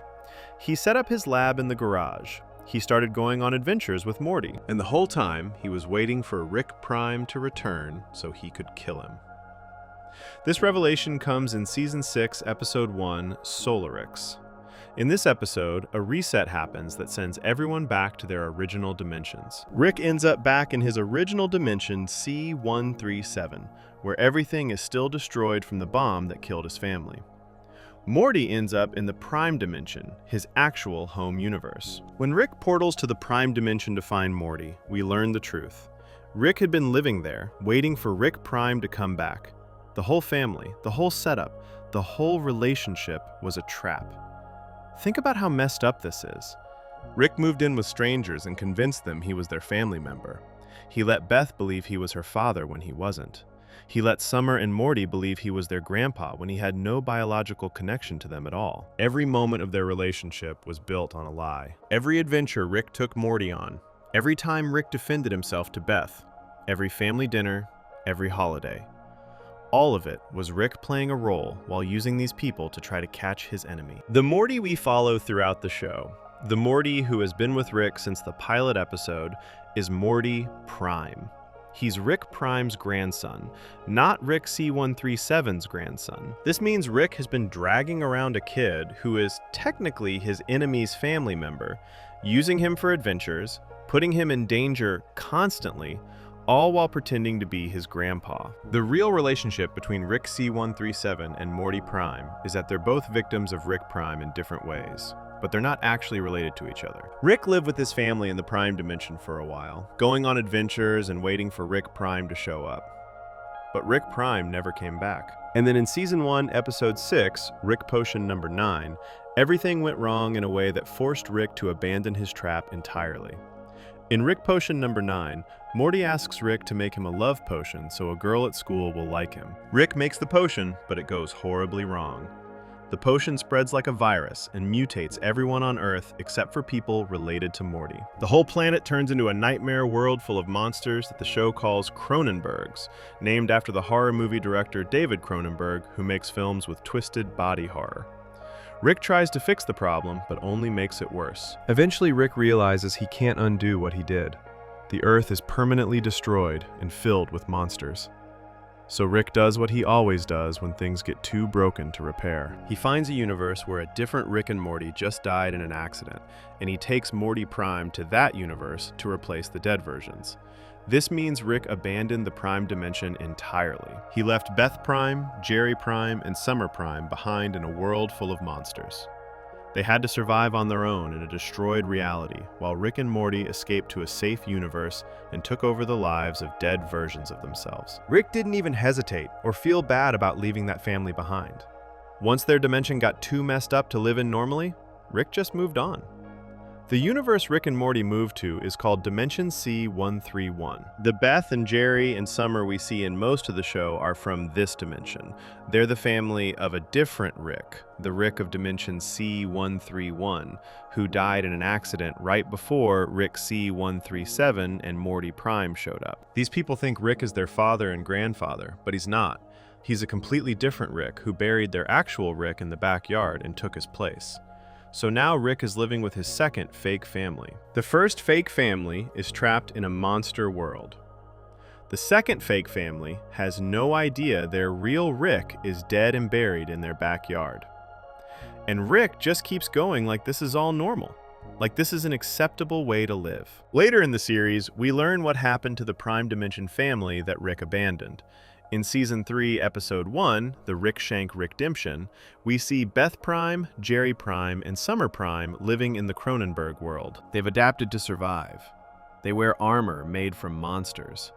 They hunt and eat the Cronenbergs. They've become tough and wild and kind of insane. When they see Summer from Dimension C-131 come through a portal, they try to kill her because she, quote, smells like Rick. They hate Rick so much for abandoning them that they want to destroy anything connected to him. Then in Season 6, we learn that Beth Prime eventually got sick and died.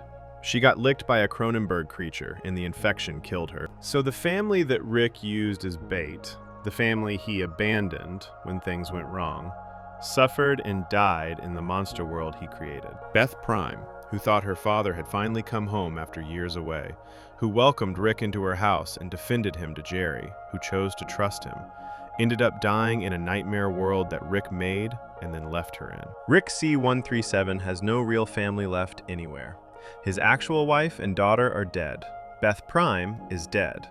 He's living with Beth C131, who isn't his daughter.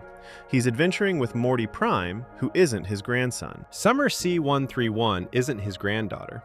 Jerry C131 isn't his son-in-law. Every single person in the house thinks they're Rick's family, but none of them actually are.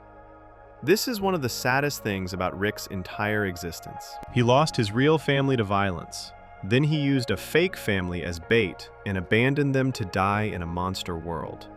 Now he's living with a second fake family and lying to them every single day about who he really is. Rick is surrounded by people who think they know him, who think they have a relationship with him, but the whole foundation of those relationships is completely false. And here's the really twisted part. Rick seems to actually care about this fake family despite everything. Throughout the show, we see moments where Rick genuinely appears to love Morty and Beth and even Summer. He saves their lives. He makes sacrifices for them. He shows real emotion when they're in danger. In Season 2, Episode 4, Total Rick-All, when Beth starts doubting whether Rick is real or a false memory, Rick gets genuinely upset. He needs Beth to believe he's her father, even though he knows he's not. Rick started living with these families as part of a plan to catch Rick Prime. But somewhere along the way, he got attached to them for real. These fake relationships became the only relationships he had left. He couldn't have Birdperson. He couldn't have unity. He destroyed his connection to the real Beth before she even grew up by leaving when she was 14. So these substitute family members became his actual family, even though the whole thing is built on lies. This means Rick is trapped in a situation entirely of his own making. He can't tell the family the truth because it would destroy them and probably make them hate him. He can't leave them because they're all he has left. He can't stop lying because the lies are the foundation of everything. So he just keeps living in this house with these people who aren't really his family, pretending to be someone he's not, going through the motions of being a grandpa and a father, while knowing that none of it is real. The show makes this really clear in Rick Murray Jack when Evil Morty explains everything to Morty Prime. Evil Morty tells Morty that he's been trying to escape from a universe controlled by Rick's choices. He points out that even the Citadel and the central finite curve exist because of Rick C137's revenge quest. Everything in Morty's life has been shaped by a Rick who isn't even technically his grandpa, a Rick who only started hanging around Morty's family to use them as bait. In Season 7, after Rick finally kills Rick Prime, this reality hits Rick really hard. He got his revenge after decades of hunting, but the family he's living with isn't his real family. They're Rick Prime's family and the C131 family. Rick has no biological connection to any of them. His actual daughter died as a child. His actual wife is erased from every universe. He has nobody and nothing except these fake relationships with people who don't even know they're fake. Rick sometimes hints at knowing how messed up this situation is. In Rickternal Friendshine of the Spotless Mort, when Rick is talking to a memory version of himself, he refers to Morty as his hypothetical grandson. He's acknowledging that Morty isn't really his grandson. The whole family is hypothetical. They could be his family in some universe where things went differently, but in this universe, they're just strangers he moved in with and lied to. This is the life Rick built for himself after losing everything. He lives with people who aren't his family. He goes on adventures with a grandson who isn't his grandson. He manipulates the feelings of a daughter who isn't his daughter. And he does all of this while carrying the knowledge that his real family is dead and gone forever. That he wasted decades trying to get revenge.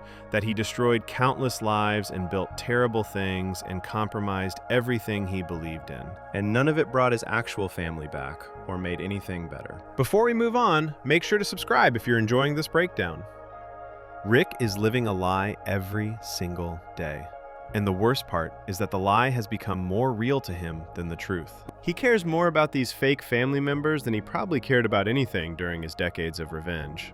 But he can't fully love them, or trust them, or be honest with them, because the whole relationship is founded on deception. So Rick is stuck, unable to have real connection with the only people he has left, unable to tell the truth without destroying everything, unable to escape the prison of his own making. And yet somehow, this fake family became the most important thing in his life, which is why Rick turned one specific member of this family into a tool he could use for his own purposes. a companion he could control in ways he could never control. Birdperson or Unity or anyone else who had the power to walk away. Section 9. Using a kid as a shield. When Birdperson rejected Rick's offer to travel the multiverse together, Rick lost the companion he really wanted. Birdperson had been Rick's friend through the worst parts of his life. They fought together, partied together, made music together. Rick trusted Birdperson enough to show him his pain, enough to ask him to leave everything behind and just explore infinity together. And Birdperson said no because he had values and beliefs that mattered more to him than Rick's friendship. That rejection taught Rick something important. If he wanted a permanent adventure companion, he needed someone who couldn't say no. He needed someone who didn't have the power or independence to walk away. He needed someone he could control. So Rick started using Morty for that role. And the reasons Rick gives for why he needs Morty on adventures reveal just how cold and calculated this decision really was. In Season 1, Episode 6, Rick Potion number 9, Rick explains to Morty why he always takes him on adventures. Morty asks why it has to be him, why Rick can't just go alone or take someone else. Rick's answer is brutally honest. He tells Morty that Morty's brainwaves perfectly cancel out Rick's brainwaves. Rick is a genius, which means his brain gives off a specific pattern that other smart beings can detect and track. But Morty is, in Rick's words, not very smart. Morty's average or below average intelligence creates brainwaves that are basically the opposite of Rick's genius brainwaves. When Rick and Morty are together, their brainwaves cancel each other out completely. This makes Rick invisible to anyone trying to track him using brain scanning technology. Rick has made a lot of enemies across the universe.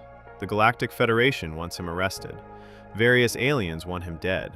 Other Ricks have been hunting him. All these enemies can track Rick's unique genius brain signature when he's alone. But when Morty is with him, Rick disappears from their scans. Rick literally uses Morty as a cloaking device. He uses his 14-year-old grandson as a human shield to hide from his enemies. Morty isn't Rick's companion because Rick loves him or values their relationship. Morty is Rick's companion because Morty makes Rick harder to catch and kill. Think about how terrible this is. Rick looked at his grandson and saw a tool.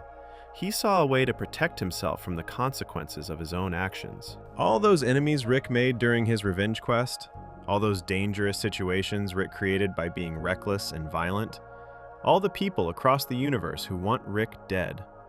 Rick deals with that threat by dragging a kid around with him, everywhere, as protection. Morty doesn't even get a choice about this.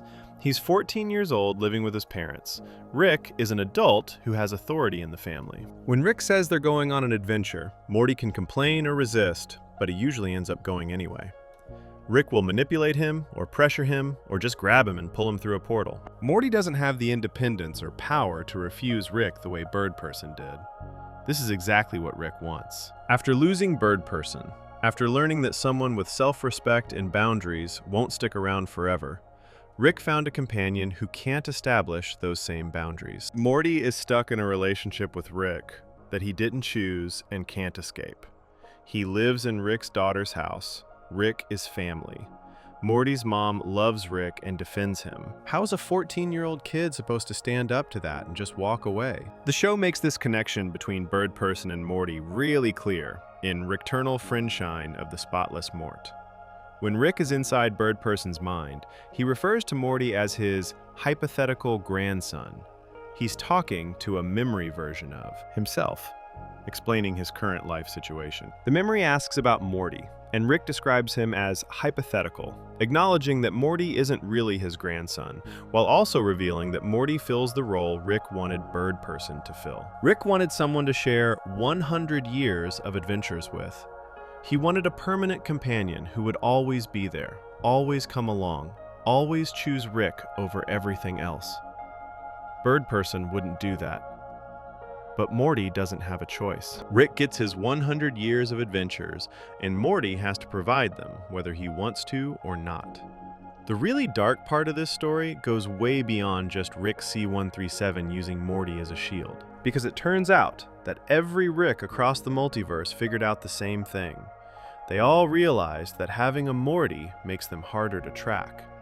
They all decided they needed a Morty for protection. And the Citadel of Ricks, the place Rick C-137 helped build, created an entire system to make sure every Rick could get a Morty whenever they needed one. This revelation comes in Season 3, Episode 7, the Ricklantis Mix-Up, and gets expanded on in Season 5, Episode 10, Rick Mirai Jack. These episodes show us what the Citadel actually does behind the scenes. The Citadel doesn't just provide a safe space for Ricks to hide, it mass-produces Mortys like they're objects that can be manufactured and distributed. In the Ricklantis Mix-Up, we see a place called the Morty Academy. This is a school where young Mortys learn how to be good companions to Ricks. The Mortys sit in classrooms and get taught how to be helpful, how to follow orders, how to not ask too many questions. They're literally being trained to be subservient sidekicks. At the end of their education, these Mortys get assigned to Ricks who need them. But where do all these Mortys come from? In a universe where every Rick has abandoned or lost their original family, where do they keep finding fresh Mortys to assign? The answer is revealed in Rick Mirai Jack, and it's one of the most disturbing things in the entire show. The Citadel clones Mortys. They create them in factories. They grow them in vats like products on an assembly line. When a Rick needs a Morty, either because his original Morty died or because he never had one, the Citadel just gives him a cloned Morty from the factory. These cloned Mortys aren't real children with real families. They're manufactured beings created specifically to serve Ricks. Even worse, these cloned Mortys are genetically modified to be better servants. The show describes them as being bred for forgiveness. The Citadel designed these Mortys to be more forgiving, more obedient, more willing to put up with Rick's terrible behavior. They created Mortys who would naturally be less likely to rebel or run away or stand up for themselves. They made Mortys who would be perfect tools for Ricks to use. The Citadel goes even further than this. Evil Morty reveals in Rick Mirai Jack that the Citadel has been manipulating entire universes to create more Mortys. They set up situations to make sure Beths and Jerrys meet and fall in love and have kids together. They engineer the circumstances that lead to Morty being born in the first place. The Citadel treats the creation of Mortys like a farming operation, carefully controlling which universes produce Mortys and then harvesting those Mortys for Rick to use. Rick C-137 knows about all of this. He helped build the Citadel. He worked with the other Ricks to design their society. The show confirms in Rick Mirai Jack that Rick is aware of the Morty cloning operation. He knows that Mortys are being mass-produced and distributed like tools. He knows that the Citadel manipulates universes to create more Mortys, and he doesn't seem to have a problem with any of it.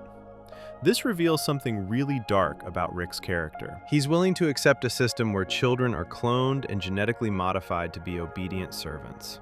He's okay with manipulating entire universes to create more Mortys. He helped build the organization that does these things, all because Ricks need Mortys to hide their brain signatures and protect them from their enemies. The Morty we follow in the show, Morty Prime, isn't one of these cloned Mortys. He's a real Morty who was born naturally to Beth and Jerry in the Prime Dimension. But that doesn't make Rick's treatment of him any better. Rick still uses Morty Prime as a cloaking device. Rick still drags him on dangerous adventures without really caring about his safety. Rick still sees Morty as a tool first and a person second. Throughout the show, we see Rick put Morty in terrible situations. Morty almost dies constantly. He gets traumatized by the things he sees and experiences. In Rick Potion number 9, Morty has to bury his own dead body in the backyard, and then live in a universe pretending to be a version of himself who died. That's the kind of psychological damage that would destroy most people, but Rick just expects Morty to deal with it and keep going on adventures. Morty does sometimes try to stand up to Rick or refuse to go on adventures, but Rick always finds a way to manipulate him into coming along. Sometimes Rick uses guilt, telling Morty he needs him, or that Morty is the only one who can help. Sometimes Rick uses pressure from Beth, who tells Morty he should spend time with his grandpa. Sometimes Rick just grabs Morty and pulls him through a portal before Morty can protest. The power imbalance between Rick and Morty is massive. Rick is an adult with unlimited technology and the ability to travel anywhere in the multiverse. Morty is a kid who lives with his parents and goes to school. Rick can do whatever he wants. Morty has to follow the rules of his family and society. This imbalance means Morty can never really escape Rick the way Birdperson did. Birdperson was Rick's equal who could make his own choices. Morty is a dependent child who gets dragged along whether he likes it or not. Rick sometimes shows that he cares about Morty.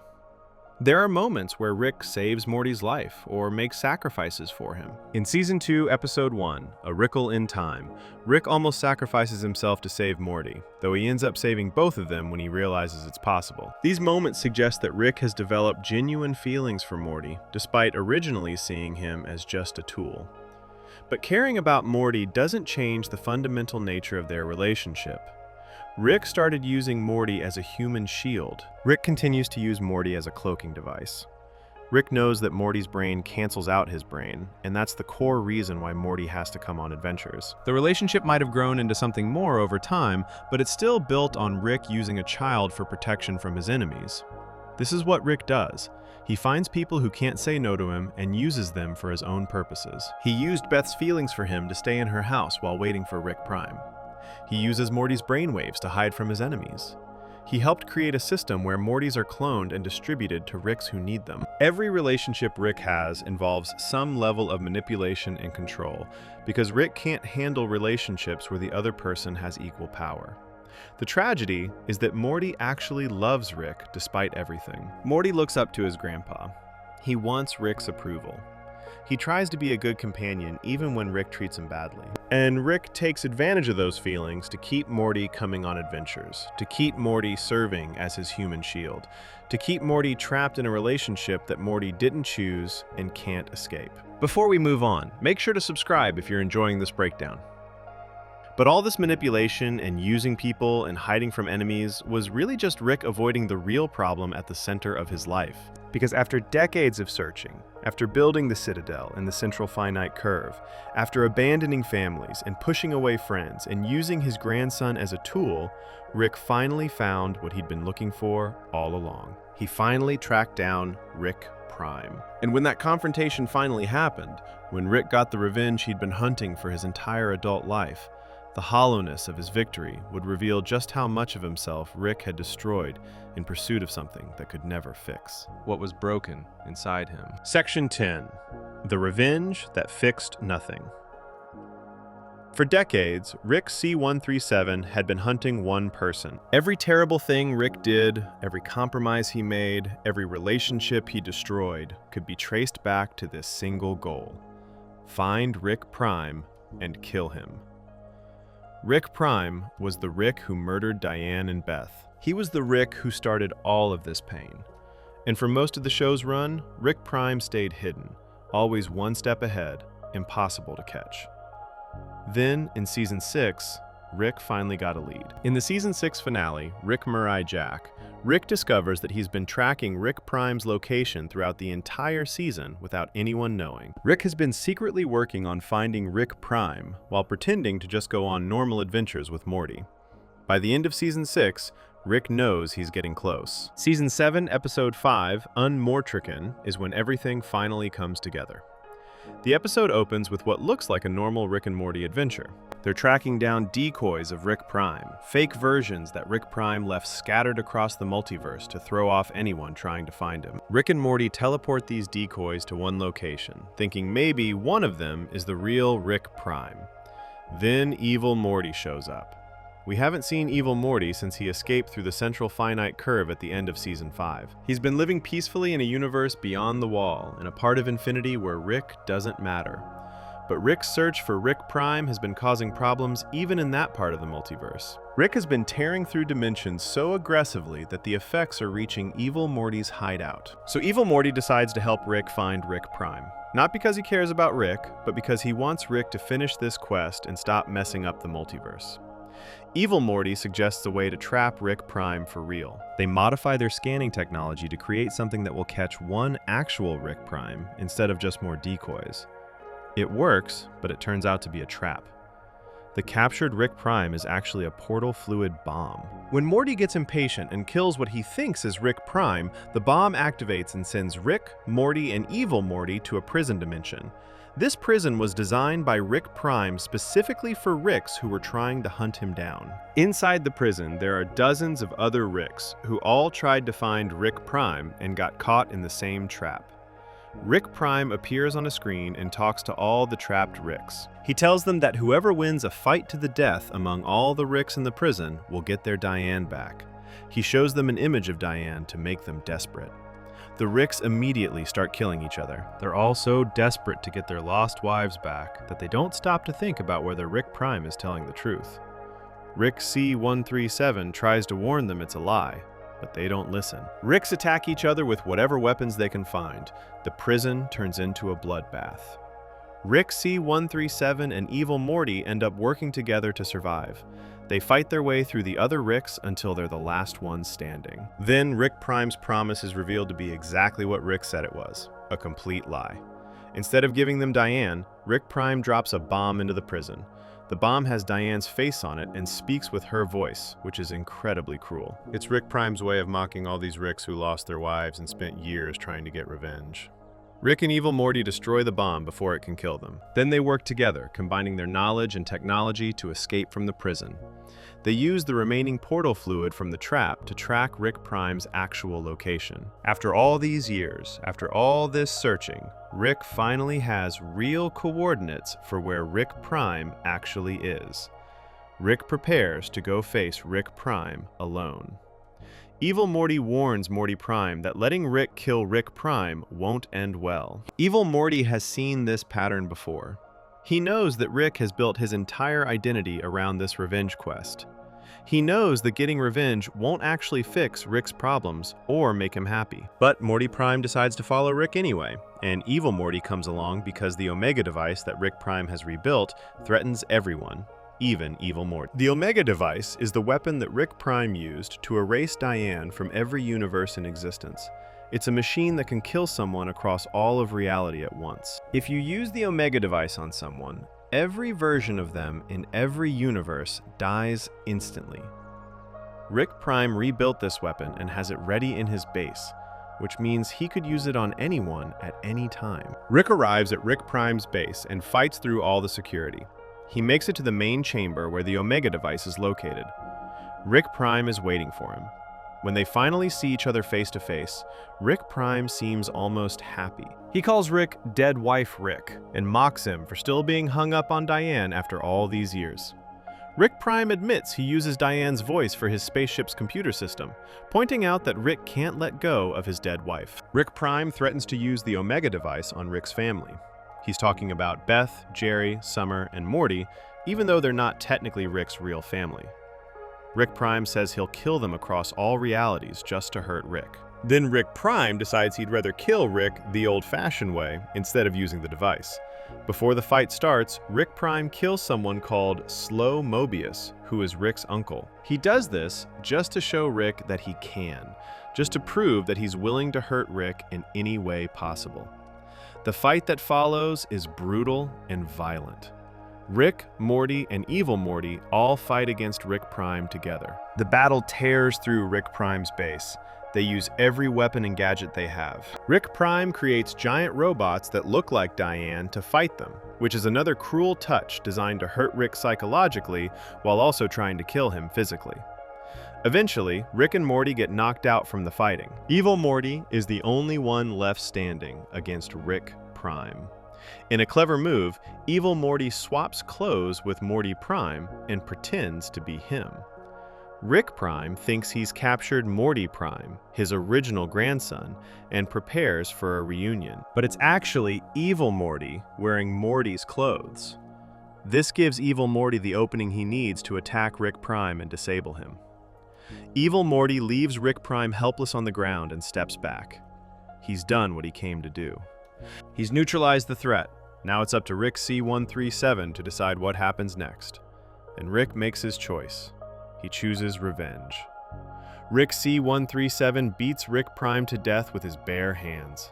No weapons, no technology, no portal gun tricks. Just pure violence, fist against face, over and over again.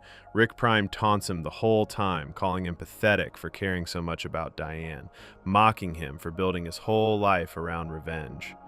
But Rick doesn't stop. He keeps hitting Rick Prime until Rick Prime stops moving, stops breathing, stops existing. After decades of hunting, after building the Citadel and the central finite curve, after abandoning families and destroying relationships and compromising everything he believed in, Rick finally gets his revenge. Rick Prime is dead. The Rick who killed Diane and Beth C-137 is gone forever, and Rick feels absolutely nothing. Well, not nothing exactly. Rick feels empty. He feels hollow.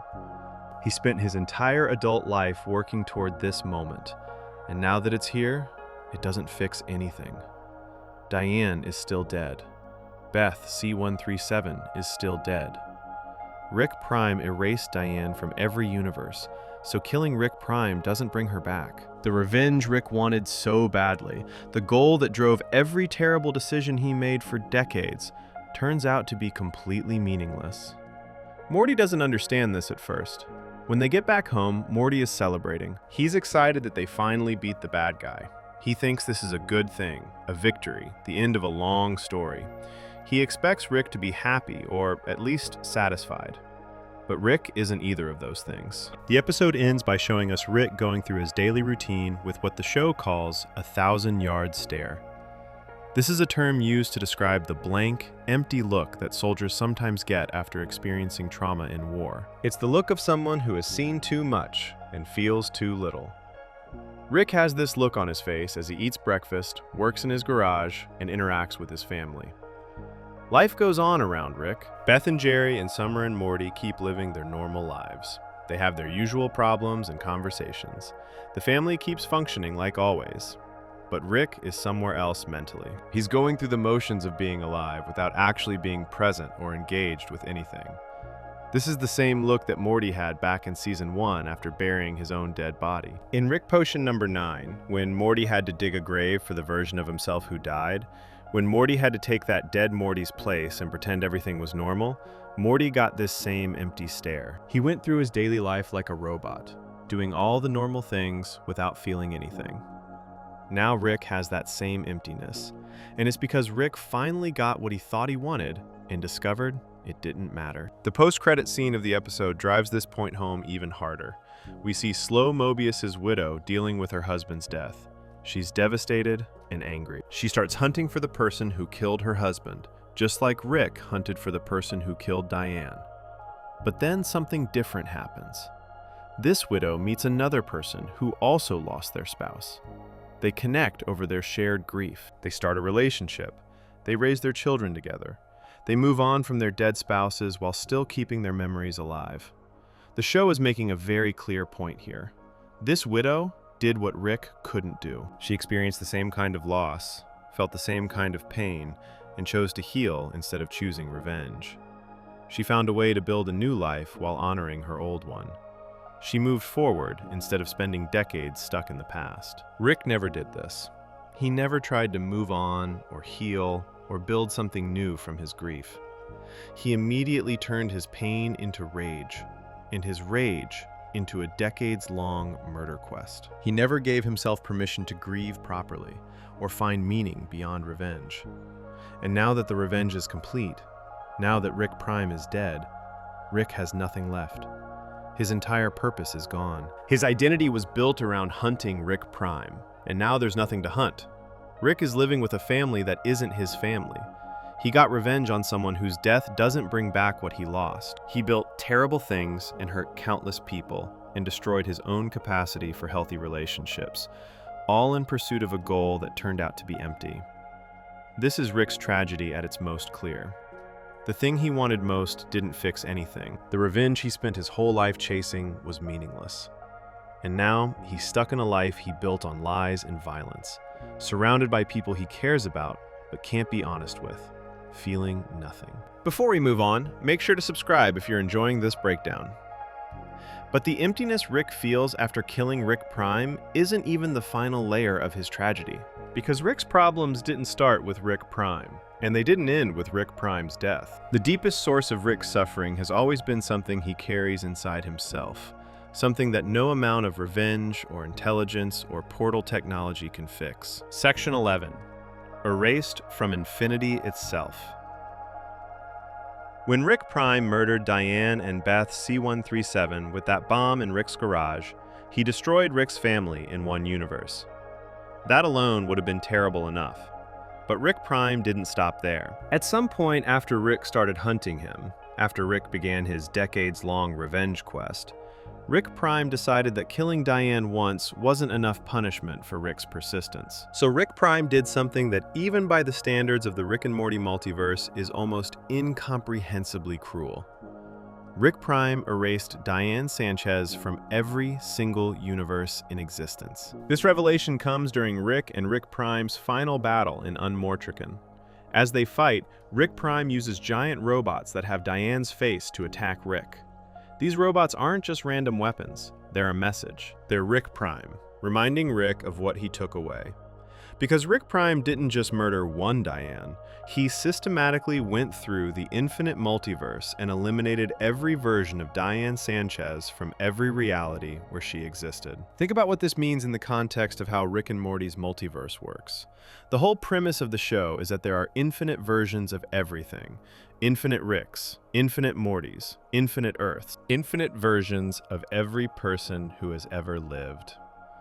When something goes wrong in one universe, characters can theoretically find another version of whatever they lost in a different universe. We see this happen in Rick Potion number 9. Rick and Morty destroy their entire world by turning everyone into monsters. But instead of having to live with that failure forever, they just jump to a universe where different versions of themselves died in an accident. They bury their own dead bodies and take over the lives of the dead Rick and Morty. The show treats this like a solution. Sure, everyone in the original universe is still monsters, but Rick and Morty found replacements for themselves in a different universe where everything is fine. This is how the multiverse usually works in Rick and Morty. Nothing is truly permanent because there are always other versions and other universes. You can lose something in one dimension and find it again in another dimension. Death doesn't mean much when there are infinite versions of everyone scattered across infinite realities. Except Diane doesn't follow this rule anymore. Rick Prime made sure of it. By erasing Diane from every universe, Rick Prime removed her from the multiverse entirely. It doesn't matter which dimension Rick goes to. It doesn't matter how many universes he searches. He will never find another Diane because Rick Prime went through infinity and deleted her from all of it. She's not just dead in one universe. She's dead in every universe. She's more than dead. She's been retroactively removed from existence itself. The show has never fully explained how Rick Prime accomplished this. The Omega device that Rick Prime rebuilt can kill someone across all realities at once, so presumably, Rick Prime used some version of this technology to erase Diane. He went through the multiverse, universe by universe, and eliminated every Diane Sanchez he could find. This would have taken time and effort and planning, but Rick Prime did it anyway, specifically to hurt Rick. This wasn't a crime of passion or an accident. Rick Prime murdered Rick's original Diane, impulsively, when Rick rejected his offer. But erasing Diane from infinity was calculated and deliberate. Rick Prime did this after Rick started hunting him. Rick Prime did this as punishment for Rick's refusal to give up the revenge quest. The message was clear. You want to hunt me for killing your wife? Fine. Now she's gone everywhere. Now you can never find another version of her. Now your loss is permanent in a way that nothing else in the multiverse is permanent. It's the ultimate revenge for Rick's revenge. Rick Prime took away the one thing in the infinite multiverse that Rick could never replace or find again. He made sure that Rick's grief would last forever, because the person Rick is grieving doesn't exist anywhere anymore. This explains something about Rick's behavior throughout the show. Rick treats most people as replaceable, because in the infinite multiverse, they technically are replaceable. When Rick ruins his relationship with one Beth, there are infinite other Beths in other universes. When Rick destroys one Earth, there are infinite other Earths he can move to. Nothing really matters because everything can be found again somewhere else. But Diane matters. Diane is the exception to Rick's multiverse philosophy. She's the one thing that can't be replaced or found again. She's the one loss that's actually permanent. And this permanence changes everything about how we should understand Rick's character. Rick isn't just sad that his wife died. He's devastated that his wife has been erased from the entire concept of existence. Rick knows that he could theoretically find another Diane in some other universe and try to build a relationship with her. But he also knows that wouldn't be his Diane. It would be some other Rick's Diane, some version who married a different Rick and had a different life. And thanks to Rick Prime, Rick can't even try this because there are no Dianes left anywhere. The erasure of Diane also means that Rick can never prove to anyone what he lost. When Rick tries to explain his tragedy to other people, he can talk about losing his wife and daughter, but anyone who doesn't already know the story might wonder why Rick didn't just find another Diane in another universe. They might think Rick is being overdramatic about a loss that could be fixed by simple universe hopping. Rick knows better. Rick knows that Diane is gone, in a way that even death doesn't fully capture. She's not just dead. She's been removed from the multiverse, like she never mattered at all. Rick Prime treated Diane like a glitch in a computer program that needed to be deleted from every file. This is why Rick uses Diane's voice for his spaceship's computer system. It's one of the few ways Rick can still hear her voice. Rick Prime points this out during their fight, mocking Rick for being so attached to his dead wife that he programmed her voice into a spaceship. But for Rick, this might be the only remaining piece of Diane in the entire multiverse. He can't find her anywhere else, so he keeps her voice with him as a reminder of what he lost and what was taken from him. The robots with Diane's face that Rick Prime uses during the fight are another level of cruelty. Rick Prime knows that seeing Diane's face causes Rick pain. He knows that Diane's memory is Rick's weak spot. So he creates these giant mechanical versions of Diane and sends them to attack Rick. It forces Rick to destroy images of his dead wife just to survive. It makes Rick fight against the appearance of the person he's been grieving for decades. Some fans have wondered why Rick never tried to use time travel to save Diane. If Rick is smart enough to build portal guns and create universes, why couldn't he just go back in time and stop Rick Prime from dropping that bomb? The show has never given a clear answer to this, but Rick has mentioned several times that he avoids time travel. In A Wrinkle in Time, Rick calls time travel a terrible idea. In other episodes, Rick seems to have access to time travel technology, but chooses not to use it for major problems. One possible explanation is that Rick did try to use time travel to save Diane, and it didn't work. Maybe Rick discovered that the timeline where Diane dies is fixed somehow. Maybe every attempt to save her just created alternate timelines where she still died in different ways. Maybe Rick learned that messing with time makes things worse instead of better. We don't know for sure, but Rick's refusal to use time travel suggests that he's already explored that option and found it useless. Another reason Rick might not use time travel is that even if he saved Diane in the past, Rick Prime already erased her from every present and future. Saving one version of Diane in one timeline wouldn't restore all the Dianes that Rick Prime deleted. It would just create one universe where Diane survived, while she remained erased from everywhere else. And Rick would still be living in a multiverse where Diane doesn't exist in any other reality.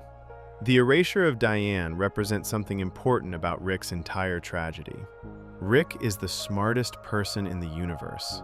He can build anything. He can go anywhere. He can solve almost any problem with enough time and technology. But he can't bring Diane back. No amount of intelligence or power or universe hopping can undo what Rick Prime did. Rick is effectively omnipotent within his corner of the multiverse, but he's completely powerless to fix the one thing that matters most to him. This is why Rick's victory over Rick Prime feels so hollow. Killing Rick Prime doesn't restore Diane. It doesn't undo her erasure from infinity. It doesn't give Rick back what he lost. All it does is eliminate the person who caused the loss. But the loss itself remains permanent and unfixable. Rick spent decades pursuing revenge for something that revenge can't actually address. Rick's entire adult life has been shaped by the absence of someone who no longer exists anywhere. Every choice he's made, every terrible thing he's done, every relationship he's destroyed has been influenced by grief over someone who has been deleted from the multiverse itself. Diane isn't just in Rick's past. She's the hole in Rick's present and future. The missing piece that can never be found or replaced. And Rick carries this knowledge with him every single day. He knows Diane is gone from infinity. He knows he'll never find her again, no matter how many universes he visits. He knows that the one thing he wants most in the entire multiverse is the one thing that doesn't exist anymore. This understanding probably contributes to Rick's drinking and his depression and his destructive behavior. Why should anything matter when the thing that mattered most has been erased from existence? Before we move on, make sure to subscribe if you're enjoying this breakdown. But Diane's erasure is only part of why Rick suffers so constantly. Because even before he lost Diane, even if Rick Prime had never killed his family, Rick would still have been carrying something heavy inside himself. Rick's brain works differently than other people's brains, and that difference creates its own kind of pain that no amount of revenge or technology can fix. Section 12. A brain that won't stop hurting. Rick Sanchez is the smartest person in the universe. He can build portal guns and create life and solve problems that nobody else can even understand. His intelligence is so far beyond normal human comprehension that he seems almost godlike. But this incredible intelligence comes with a cost that Rick pays every single day. His brain, the same brain that makes him capable of amazing things, is also the source of constant suffering that he can't escape or fix. In Season 4, Episode 9, Mort Ragnarok, the show states something important about Rick's brain. The episode mentions that Rick is neurodivergent. This is a term that means someone's brain works differently from what society considers typical. The show doesn't specify exactly which condition Rick has, but it suggests that Rick might have autism, which affects how people communicate and interact with others, or ADHD, which makes it hard to focus and control impulses, or bipolar disorder, which causes extreme mood swings, or obsessive-compulsive disorder, which creates unwanted thoughts and repetitive behaviors. Whatever the specific condition is, the key point is that Rick's brain doesn't work the same way as most people's brains. This difference is separate from his genius intelligence. Rick can be both incredibly smart and neurodivergent at the same time. In fact, these two things probably work together in ways that make Rick's life even harder than it would be if he only had one or the other. But beyond any specific condition, Rick's biggest problem is that his brain simply understands too much. Throughout the show, various sources describe Rick as someone who has seen and understood so much about the universe that existence itself has become traumatizing for him. The wiki for Rick's character states that Rick finds life a traumatizing and pointless experience because he knows too much about how everything works. Imagine knowing exactly how meaningless everything is. Imagine understanding that in an infinite multiverse, nothing you do really matters because there are infinite other universes where you made different choices. Imagine being smart enough to see through all the comforting lies that help normal people get through their days. That's Rick's existence. He can't unsee what he knows. He can't unknow what he understands. His genius has shown him the truth about reality, and that truth is so depressing that it makes him want to stop existing. This is why Rick drinks constantly. In almost every single episode of Rick and Morty, Rick is drinking some form of alcohol. He has a flask that he carries with him everywhere. He drinks in the morning, he drinks during adventures, he drinks at family dinners, he drinks alone in his garage. Rick is drunk or drinking in probably 90% of his screen time throughout the entire series. The show has described Rick as having the hardest working liver in the galaxy. This is a joke about how much alcohol Rick consumes on a regular basis. A normal human liver would fail from the amount of drinking Rick does. But Rick has either modified his own liver, or it's naturally strong enough to handle the massive amount of alcohol he pours into his body every day. He needs this kind of liver because he never stops drinking. Rick doesn't drink because he thinks alcohol is fun or because he's at a party. Rick drinks to numb himself. He uses alcohol the same way other people might use medicine for pain. Except Rick isn't trying to numb physical pain. He's trying to numb the emotional and mental pain that comes from being too smart, from understanding too much, from seeing reality too clearly. The drinking is Rick's attempt to make his brain slow down, to make the thoughts stop, to make the understanding of how meaningless everything is become less clear. The show confirms this directly through Birdperson. In Season 1, Episode 11, Rick See Business, Birdperson explains something crucial about Rick to Morty. Throughout the show up to this point, Rick says wubba-lubba-dub-dub when he's excited or happy about something. It sounds like a silly catchphrase, like something Rick says just to be weird and funny. But Birdperson tells Morty that in Birdperson's language, wubba-lubba-dub-dub actually means, I am in great pain, please help me.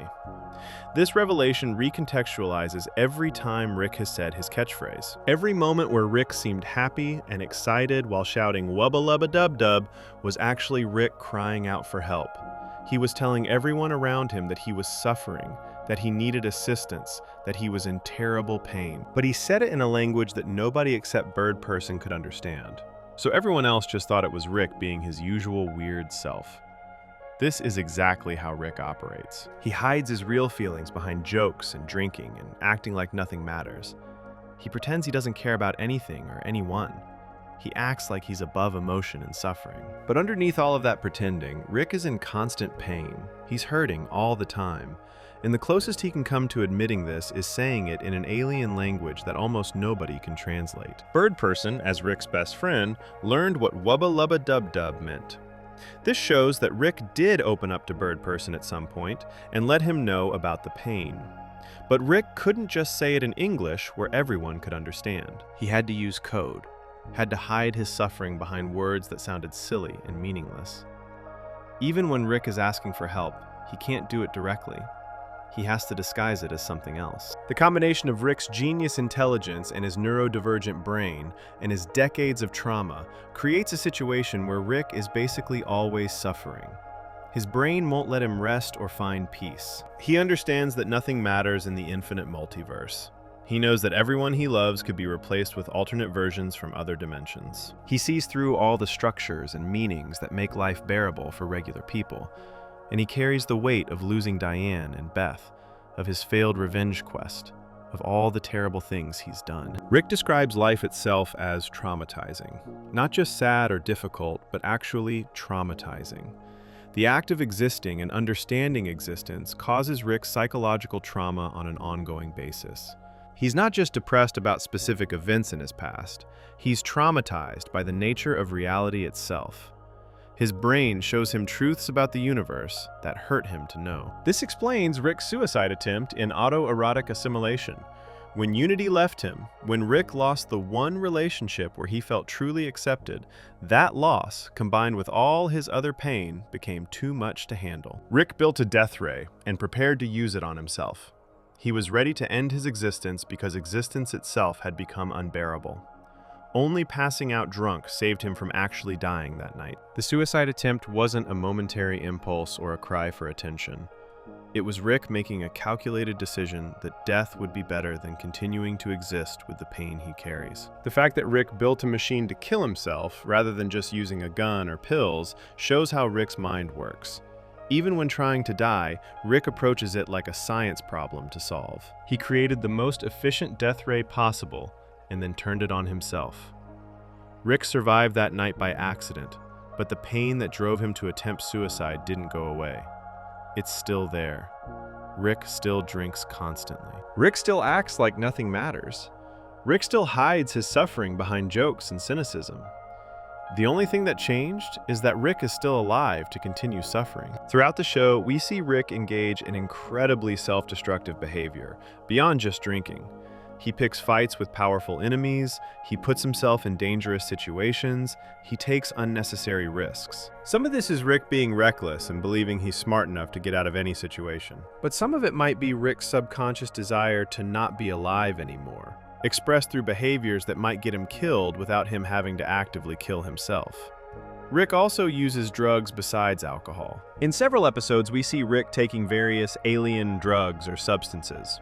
In autoerotic assimilation, Rick and Unity do drugs together that help Unity lose control of the population.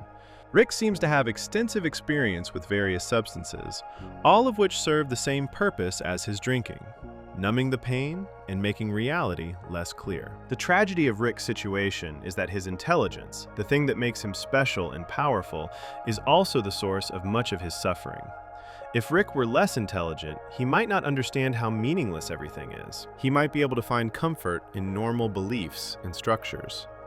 He might be able to have healthy relationships without seeing all the ways they're temporary and replaceable. But Rick can't become less intelligent. He can't unknow what he knows. He can't unsee what he understands about reality. His genius is a permanent feature of who he is, which means the pain that comes with that genius is also permanent. There's no cure for understanding too much about the universe. This creates a cycle that Rick can't escape. His brain causes him pain, so he drinks to numb the pain. But the drinking is just temporary, and the pain always comes back, so he drinks more. And meanwhile, his brain keeps showing him how meaningless everything is, which makes the pain worse, which makes him drink more. Round and round forever, with no way out except death, and Rick already tried that once and accidentally survived. Rick's neurodivergence probably makes all of this worse. If Rick has autism or ADHD or bipolar disorder or OCD, those conditions come with their own challenges that compound with everything else. Difficulty reading social cues might make relationships harder. Trouble focusing might make the constant painful thoughts more intrusive. Mood swings might make the depression and pain more intense. Obsessive thoughts might trap Rick in cycles of thinking about his failures and losses. The show has built up Rick as this almost godlike figure who can do anything and go anywhere and solve any problem. But inside, Rick is just a deeply damaged person with a brain that won't stop hurting. He has all the power in the universe, but he can't fix his own mind. He can create life, but he can't create meaning. He can travel anywhere, but he can't escape from himself. And this is where Rick's tragedy becomes complete. Every terrible thing Rick did was driven by pain he couldn't fix. He built the Citadel because he was desperately searching for Rick Prime. He created the central finite curve because his brain wouldn't let him stop trying to control everything. He abandoned Beth because maintaining relationships requires vulnerability that his damaged brain can't handle. He pushed away Birdperson because accepting love means risking more loss. And Rick's brain has already shown him how devastating loss can be. He uses Morty as a shield because his brain has made him unable to form equal relationships where the other person has power. Rick's entire life story is the story of a brain that's too smart and too broken to find peace. He understands everything except how to stop hurting. He can solve every problem except the problem of his own existence. He has infinite power and infinite universes and infinite possibilities, but none of them can give him what he really needs. A reason to believe that any of it matters. A way to quiet the pain. A path to healing that doesn't require him to become less intelligent or less aware of reality's fundamental meaninglessness. Rick Sanchez is the smartest man in the universe, and that intelligence has made him the most miserable person in existence. He drinks to forget, but he's too smart to forget. He seeks revenge, but revenge doesn't heal. He builds relationships, but his damaged brain destroys them. He searches for meaning, but his genius has shown him that meaning doesn't exist. And so Rick continues, day after day, drink after drink, adventure after adventure, surrounded by a family that isn't his family, living a life built on lies and loss, carrying pain that never stops, saying wubba-lubba-dub-dub in a language almost nobody understands, hoping maybe someone will finally hear what he's really saying, and knowing that even if they do, there's no help that can fix what's broken inside him. This is the tragedy of Rick Sanchez, a man who lost everything, destroyed everything trying to get it back, and discovered that the one thing he can never fix or escape or replace is himself. Conclusion. Rick Sanchez's tragedy isn't that he lost his wife and daughter to a bomb. The tragedy is what he became in response to that loss. When Rick Prime murdered Diane and Beth, Rick had a choice. He could have grieved, healed, and found a way to move forward. Instead, he turned his pain into a weapon and spent decades destroying everything around him. He killed countless versions of himself hunting for revenge. He built the Citadel, a government he despised, just to get other Ricks off his back. He created the central finite curve, trapping infinite universes in a prison designed to keep Rick on top. He abandoned Beth when she needed him most, then manipulated her feelings when he finally came back. Rick pushed away Birdperson, the one friend who truly understood him. He destroyed his relationship with Unity because his toxicity consumed everyone who got close. He moved in with families that weren't his and used them as bait. He turned his grandson into a human shield. And after all of that, After decades of violence and suffering and compromise, Rick finally got his revenge. He killed Rick Prime with his bare hands. And it fixed absolutely nothing. Diane is still erased from every universe. His real family is still dead. Rick is still living with strangers and lying every day. His brain still won't stop hurting. The drinking still can't numb the pain. The intelligence that makes him powerful is the same intelligence that makes existence traumatizing. Rick got everything he thought he wanted and discovered it was worthless. This is Rick's tragedy. He destroyed himself trying to destroy his enemy, and in the end, both destructions were equally meaningless. He's the smartest man in the universe, surrounded by infinite possibilities, and he can't fix the one thing that's actually broken: himself. He says wubba lubba dub dub because "I am in great pain, please help me" is too honest. And Rick has spent so long hiding his suffering that he doesn't know how to ask for help anymore. If you enjoyed the video, make sure to subscribe, and I'll see you in the next video.